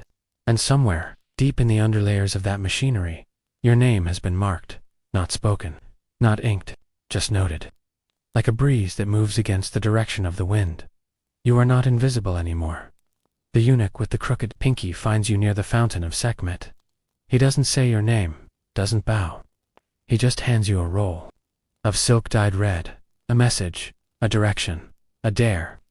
You don't open it until night, and even then, only when the moon has tilted just enough to make the room feel slightly foreign. The cloth bears no writing, just a map, not a real one symbolic. 3 shapes, a lion, a door, a flame. You stare at it for hours, letting your eyes blur the edges. The palace has thousands of doors, but only one is carved in the shape of a lion's head, and only one. Behind it burns braziers at night. You know where it is. You've never entered. Until now. When you reach the lion door, it opens before you can knock. A hand, veined and papery, gestures for you to come. The figure is hooded. Male, female, it doesn't matter. You are led through a hall where the torches hiss like serpents. You don't speak. You've learned now that power lives in silence, and only the weak fill the dark with sound. The chamber at the end is circular, painted with constellations no one's named out loud in centuries. In the center sits an old woman, robes of midnight, eyes that seem both clouded and piercing. She doesn't ask you to kneel, she just expects it. And so you do. You've read the scrolls, she says, not as a question, as a fact already known. You nod. You've placed the words where they needed to be. Again, you nod. And you didn't hesitate when the girl with the lion's mark watched you bleed. This time you don't move. She smiles, and it's the kind of smile that doesn't warm the room. Good. The pharaoh needs those who understand patience and cruelty and the difference between beauty and seduction. She gestures. Another hooded figure steps forward and unwraps something swaddled in velvet, a mask. Golden, but not ornate. Smooth, blank, unreadable. This, the woman says, is for when your face becomes a weapon, for when your name must disappear and your shadow must remain. You don't ask what it means. You understand already. You're being conscripted not as a soldier, not as a wife, as something in between. An instrument with soft hands and sharp silence. The mask is cold when it touches your palms, but it fits too well by the time you return to your quarters. The new girl is asleep, curled like a kitten in her luxury cot. She has petals in her hair, probably placed there by the maids who still believe in softness. You watch her breathe. You don't hate her. You almost envy her. There is something sacred about not knowing yet how this place will turn her into a mirror, or a weapon, or both. In the courtyard, A monkey screams in the fig trees. Something has frightened it. Or maybe it has simply seen something too real in the dark. You lie down, but you do not sleep. You hold the mask against your chest, and you wait. Morning will come. But so will another assignment. Another scroll. Another step down this path that never circles back. You don't cry anymore. You don't dream, you just listen. Because here, at the edge of the throne's shadow, power is not in speaking, but in remembering everything. You don't hear your name spoken anymore, not in full. Not in the way it used to be said by your mother, like a blessing whispered across water. In the palace, names are shortened, softened, erased, replaced with gestures, nods, or the occasional flick of the eye that means you, now. And yet, the less you're named, the more you exist. Not as a person, not even as a concubine, but as a presence. A shape people avoid standing too close to. A scent they can't quite place but remember. In their dreams, a whisper that might belong to a real woman or a warning. This is power, you think. Not fame, not love, not command. But something colder, something deeper. Influence that doesn't knock it, slips through keyholes. And in the mornings now, you walk differently. Not as a girl pretending not to care, but as someone who knows where all the corridors bend and which doors never creak. When other concubines shift in their cushions, you don't flinch. When they glance your way, you don't return the glance. You look through them, past them, into the spaces they think are private. The girl with the lion mark on her neck, she doesn't smile anymore. She walks the long way around you. Once, that would have felt like a victory. Now, it feels like a warning. The kind that leaves no footprints but always reaches its destination. Breakfast is quieter these days. Not silent, just ... Brittle conversations shatter under their own weight. Girls laugh too high or too late. No one eats much. Everyone picks. Everyone listens. You realize, with a kind of clinical detachment, that you've become the thing they whisper about when they think you've left the room. Not the pharaoh's favorite. Something stranger. Something outside the usual categories. The one who carries secrets without letting them spill. The one who went through the lion door and came back still breathing. You don't remember when you stopped caring whether the pharaoh calls for you. It's not bitterness. It's not resignation. It's that you've seen what happens when he does call. The way girls walk differently afterward. Sometimes taller. Sometimes more hollow. One came back with gold bracelets and a limp. Another came back and never spoke again. The one who wrote poems. Her verses now read like obituaries written in code. One evening, while arranging scrolls in the library under the watch of a blind eunuch, you find something that isn't meant to be found. A page tucked behind a false back in a storage boxer. Map, not of the palace, but of the catacombs beneath it. Old ink, even older parchment. No author's mark, just a path drawn in precise, anxious lines. The route ends beneath the baths. A chamber, labeled only with one word, scratched, in barely legible script, unchosen. You hide the map, you hide your curiosity, but you don't forget. Later that week, a concubine disappears. No one says it out loud. They never do. Her absence is explained with a cough, a vague wave of the hand, a muttered word like illness or transfer. You watch her empty seat grow colder. The fruit there wilts faster than elsewhere, as if mourning. No one touches it. Then, for the first time in weeks, you're summoned. The eunuch who finds you doesn't smile. He wears a red tassel on his wrist, which you now know is a signal. The pharaoh has spoken directly. This isn't a routine visit. This is something else. Your bathed, oiled perfume, not too much, just enough to suggest intentional care. Your garments are simpler than usual. No beads, no gold, just ivory linen, soft enough to be unnoticed, but woven in a pattern that requires royal permission. Your hair is braided not by the usual maids, but by the older one with cloudy eyes and shaking hands, she mutters as she works. You can't catch the words. You're not sure you're meant to. The walk to the pharaoh's private chamber is long. Not physically, spiritually. Each step feels like a toll taken from your marrow. You pass doors that never open halls where the lamps are shaped like jackals with ruby eyes. You walk alone, the eunuch having peeled away 5 turns ago. You walk without breathing, without blinking too much, without wondering if this is the moment the story changes, or the moment it ends. The chamber is dark, save for a single flame held in a brass bowl, suspended by chains from the ceiling. The pharaoh sits, not on his throne, but on a low couch beside it. He is not wearing his usual headdress. He looks younger, or maybe older. Or maybe he's just human, which is somehow more terrifying. You understand silence, he says. Without greeting, you nod. You understand observation. Another nod. You understand sacrifice. A pause then. Yes.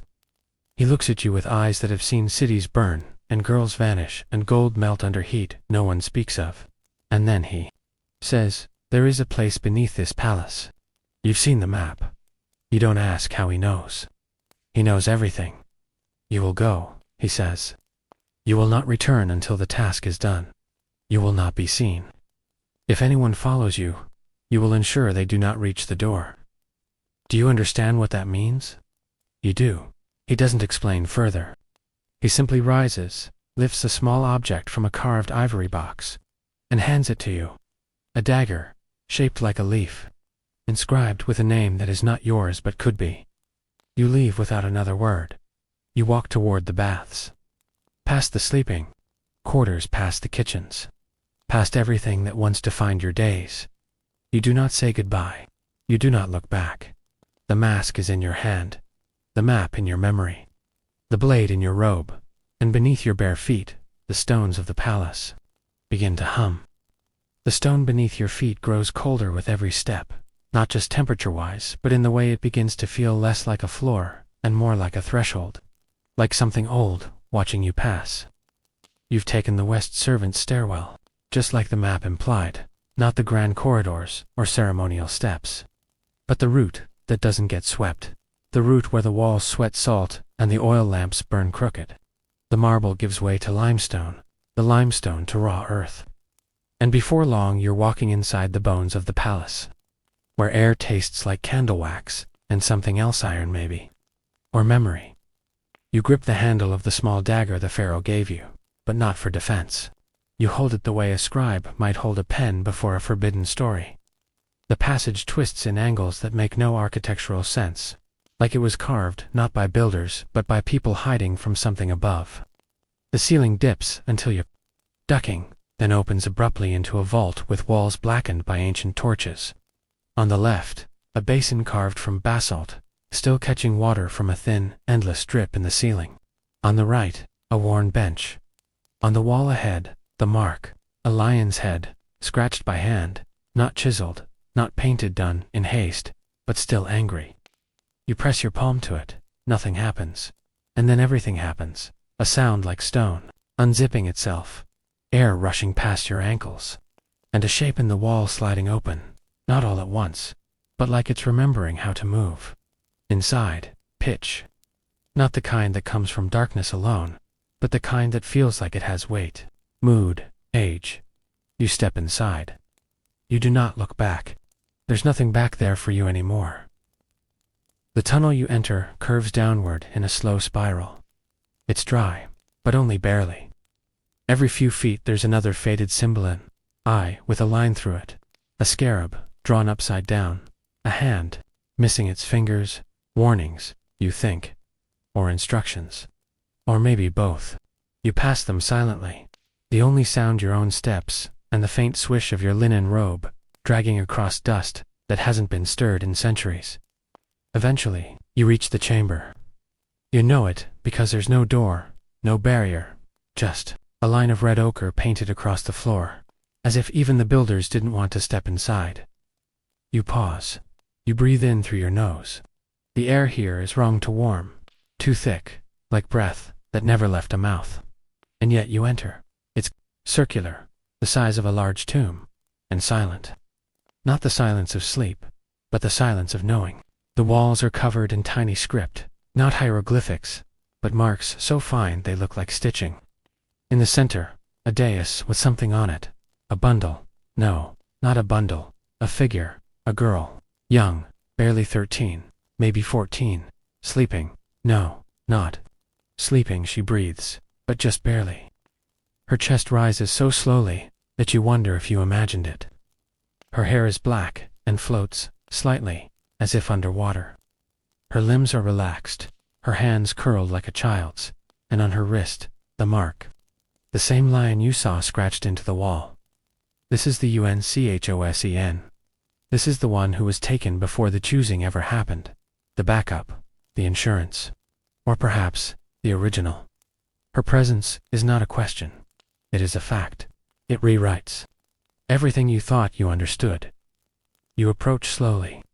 Every part of you wants to step back, to unsee. But you've been sent here for a reason. Not to awaken her, not to harm her, to confirm, to witness, maybe to choose. A whisper rises in your mind, not from the girl, from the chamber itself. It doesn't speak words. It speaks certainty. You see flashes behind your eyelids. The pharaoh kneeling in front of this girl, not you. The throne room with different faces. You see a version of the future that never happened. A line of events cut off before they began. And then, you see yourself, as you are now. Standing at the edge of a choice so old, it has no language. You were never meant to be the favorite. You were meant to be the observer. The last option, the safe hand. You kneel. You place the dagger on the floor beside the dais. Blade toward you, a gesture of submission, or maybe of defiance. You touch the girl's wrist. Her skin is warm. Her breath continues. You don't say a word. Not here. Words don't survive in rooms like this. When you return, hours later, or is it days, you are not the same. You walk back through the tunnels without lighting a single torch. The palace above feels too bright, too clean. You don't go back to the waiting chamber. You don't return to your room. Instead, you head for the scriptorium, where a single elder priest records forbidden accounts by memory. You ask him for ink. He doesn't look surprised.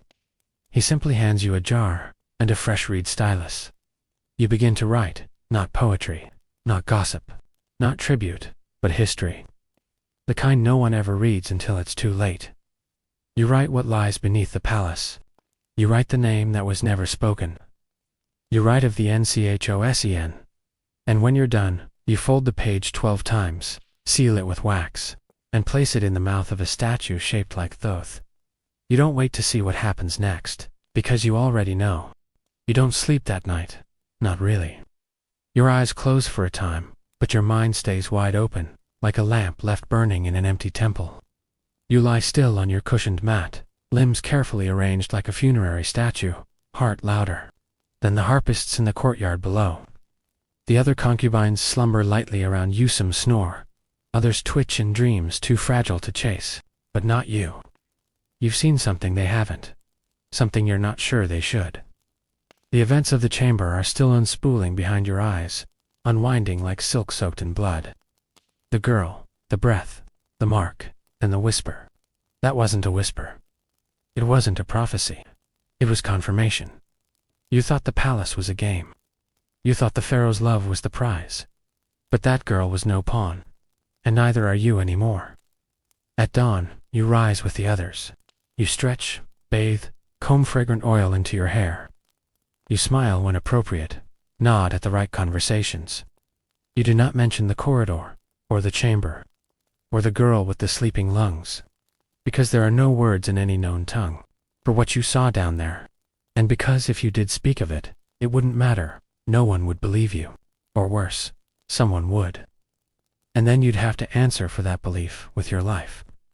Instead, you say the names of perfumes aloud with interest.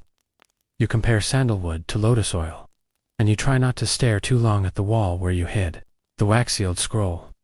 Breakfast is syrupy figs, peeled grapes, cold melon cut into squares. A concubine named Thene drops one of hers and spends 15 minutes weeping over it. It would be funny, if not for the knowledge weighing down your chest like a necklace made of stone.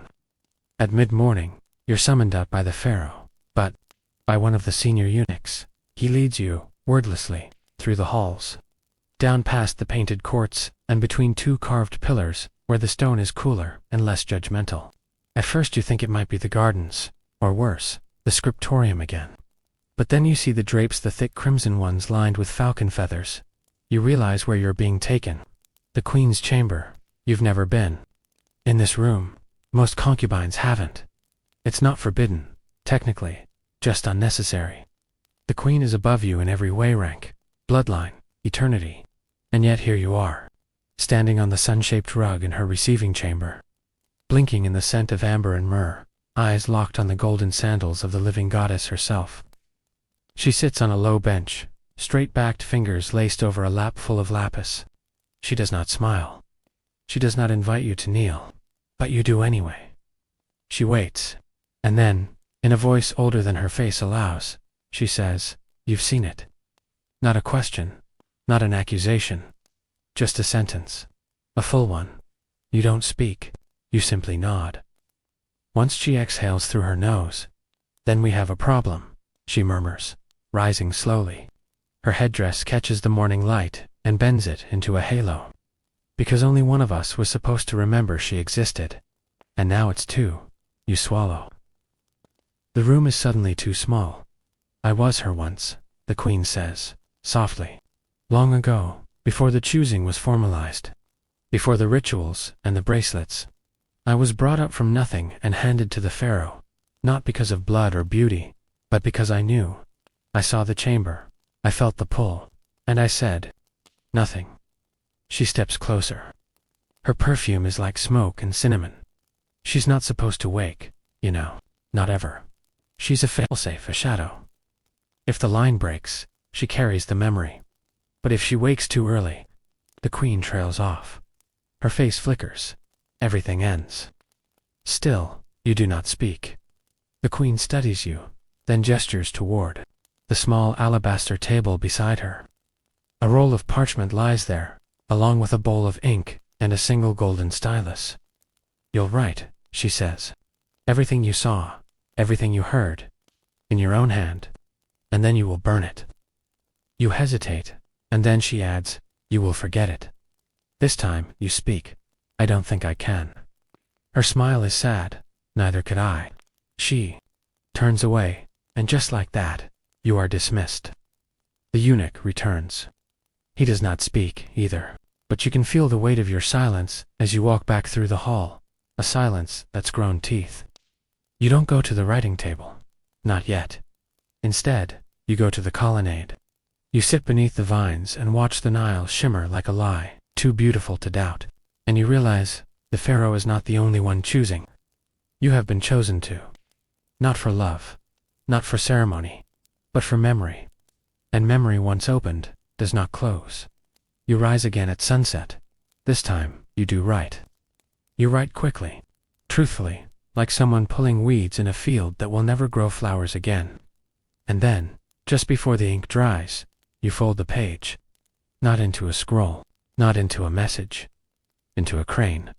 One of the junior concubines taught you how. If you fold paper into a bird, she said, your secrets take flight. You didn't believe her. Until now, you leave the crane beneath your sleeping mat, and you wait for someone to find it, because you know they will. They always do. The next morning arrives like a silk curtain falling over a blade soft, but not safe. Sunlight filters through the carved shutters and golden stripes, brushing over your cheek, as if to gently ask if you still remember. And of course you do. Memory doesn't slip off you like perfume after a bath. It clings, it hardens, it sharpens, especially after you've written it down and folded it into wings. The crane you left under your mat is gone. You don't need to check, you know? Just like you know someone now carries your thoughts in their hands. Maybe reading them under torchlight, maybe burning them already. That was never your choice. Only the writing part was. You sit up slowly, body stiff from sleeping on suspicion. The other girls are stirring too, some yawning like kittens. Others already adjusting their hair and posture to match the illusion of ease required here. There is no such thing as waking naturally when you live in a palace built on performance. Even your sleep must look photogenic, your dreams carefully choreographed. You rise, wrap yourself in linen, and make your way to the basin. The water is cold, clear, full of reflection, and none of it comforting. As you rinse your face, You notice one of the senior concubines watching you, not openly, just a sideways glance through the mirror of her polished comb. She doesn't speak. She doesn't have to. That kind of quiet is its own form of punctuation. The day proceeds like a poem you've already memorized. Scented oils, braided hair, light touch of coal, fruit slices presented like offerings, laughter that isn't quite real, but something is off. You can feel it in the rhythm of the marble beneath your feet. The musicians are playing the wrong tune. Today not wrong in notes, but in spirit. Their melodies seem slower, more circular, like a song meant to distract a god. Even the palace pigeons seem quieter. That's when you realize the pharaoh hasn't made an appearance in 3 days. No sightings, no summons, not even one of his famously cryptic public blessings. And that never happens. By mid-morning, another message arrives, this time wrapped in plain cloth. No seal, no ornamentation. Just a single phrase written in tiny ink. She is not the only sleeper. You stare at it long after the courier girl vanishes into the jasmine bushes. What does that mean? Is it a warning, a fact, a threat? You fold the note and tuck it into the hem of your sash. Later you might bury it, or eat it, or whisper it into the river. But not yet. Your chores today are like just an hour in the flower court, snipping blossoms for the ceremonial garlands. You kneel beside a girl named Citra, who hums softly as she works. Her fingers are fast, efficient, but you notice the tension in her jaw. You decide to test the waters. You ask casually, "Have you ever seen something you weren't supposed to?" Her humming stops. She doesn't look at you. "We all have," she says. "We just don't all survive it." That evening, there's a banquet scheduled. Not for the pharaoh, he's still indisposed. According to the eunuchs, but for a visiting dignitary from Kush. That means gold jewelry, ankle bells, and painted smiles so wide they hurt your molars. You're placed in the second row, close enough to be seen, but not close enough to be spoken to. The dignitary is tall, dark-skinned, with a voice like polished bronze. He barely glances at the dancers. Instead, his eyes roam the concubines like a scholar reviewing old scrolls, not hunting, assessing. You don't like that? Halfway through the performance, the lights dim. Not by torches, or command by nature. The sky outside suddenly darkens, cloudless but wrong. The air inside thickens. The drums falter. A breeze snakes through the open arches, cold as prophecy. And then, for one terrible second, you smell something that does not belong in a palace. Dust, not ordinary dust, but the kind from tombs long sealed. It slips under your fingernails. It coils in your lungs. You look around. No one else seems to notice. Or maybe they're just better at pretending. That night, sleep avoids you again. You pace the balcony, watching the stars shimmer like secrets too tired to be told. Somewhere below, a cat yowls. Somewhere further below, something else moves. You think about the note. You think about the girl with the mark. You think about the queen. And then, as if summoned by your thoughts, she appears. Not the queen herself, a servant wearing her colors. Silent, veiled, bearing a tray with 2 objects. A small clay jar sealed with wax, and a single fig, dusted in gold. You do not ask what they mean. You simply take them. The servant vanishes. You open the jar. Inside, ashes, not from wood, from papyrus. You understand immediately. Your crane burned, yes, but delivered first, read, processed, recorded in someone's memory. Perhaps in a book that doesn't exist. Perhaps in a language that only lives inside one person at a time. But it's gone now. And you're not being punished. You're being initiated. You eat the fig. It's sweet. Then bitter. Then gone. In the morning when you wake, something has shifted. You still look the same. You still speak the same. But when one of the other girls says something petty about the new girl's posture, you no longer join in. You're done with performance. You're part of something else now. Not a harem, not a court, not even a memory. A continuation, and whatever comes next, whatever stirs beneath the palace stones, you will be ready. You must be.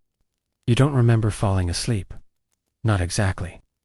All you remember is the sound of the wind changing direction, the long hush between two cicada chirps, the moment your body, suddenly heavier, gave in to something older than exhaustion.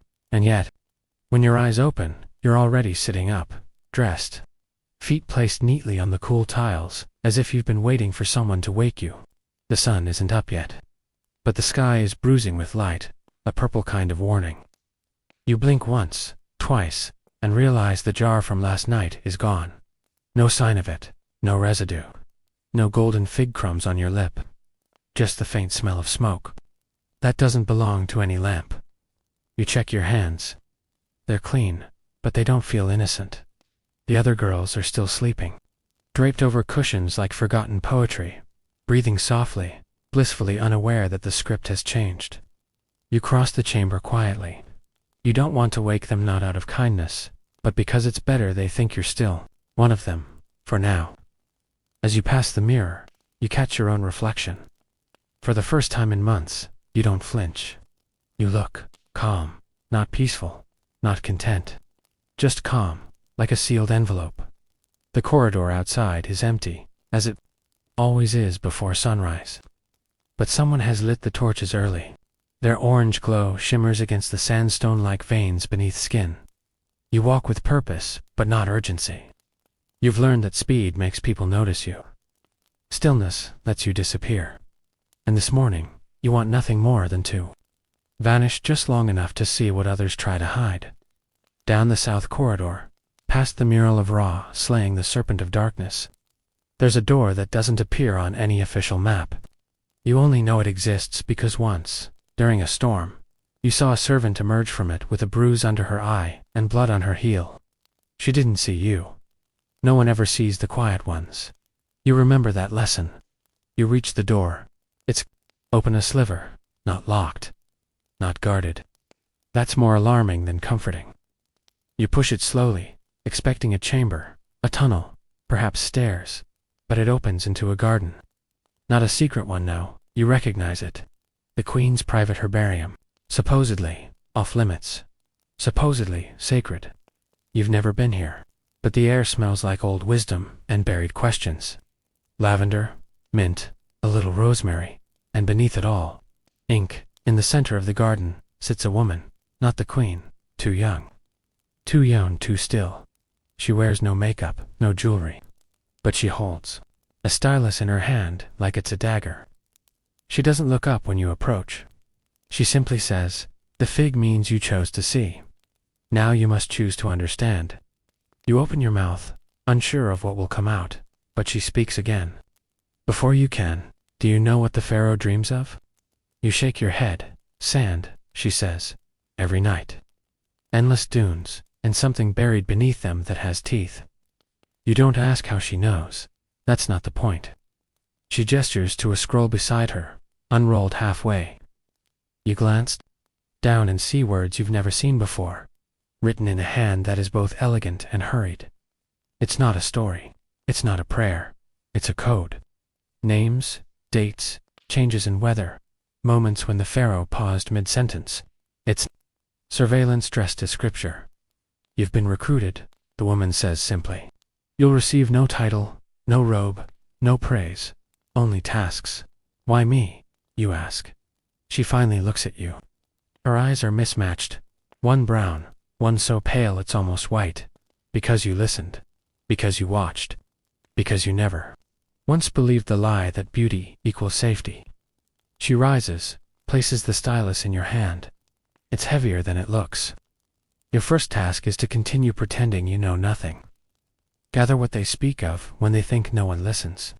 Record, report, forget nothing. And if I refuse, you ask, though you already know you won't. She smiles. Then, tomorrow morning, you'll wake up in a different chamber, with no memory of this one. No fig, no fire. Just the ache of something missing you can't quite name. You nod, slowly. Good, she says. Now go, and remember the walls have ears, yes. But the silences between the walls are where the truth sleeps. You return to the chamber just as the others begin to stir. Someone is complaining about the chill. Another girl is asking if anyone's seen her favorite sandal.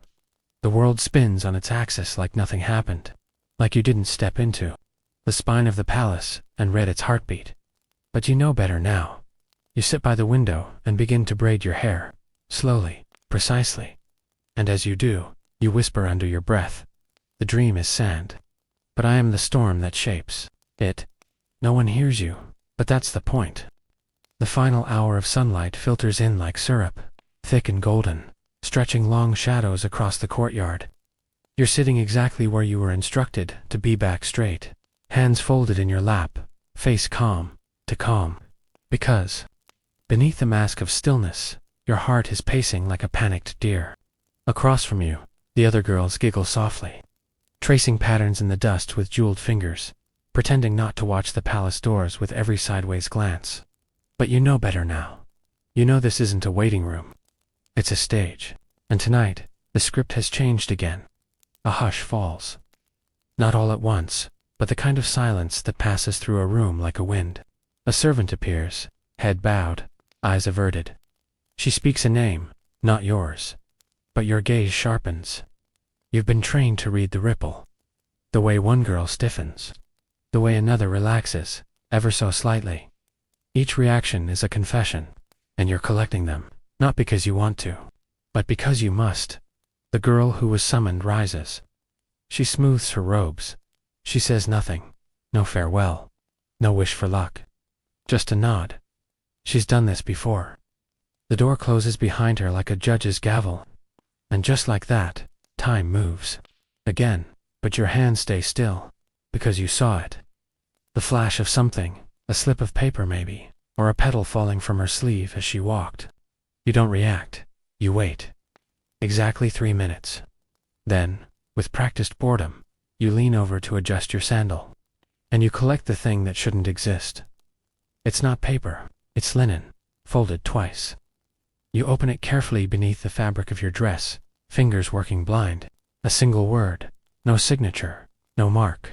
Just one word in the ancient script. Watch. You sit upright again. The girls are still murmuring. One is telling a story about a crocodile in the royal lake. No one listens. No one believes. But that's not it. Why she's telling it. It's a test, a distraction. A way to measure whose attention is elsewhere. You don't bite. You keep your eyes on the horizon, because this is how the palace speaks, not in commands, but in riddles. Not in orders, but in tension. The sun dips lower. The shadows sharpen. And then just before the lamps are lit, a figure enters the courtyard. Not a servant, not a guard. Someone important enough to walk alone, but humble enough to wear no gold. A scribe, female, young, but with a gait, like she's always on her way to war.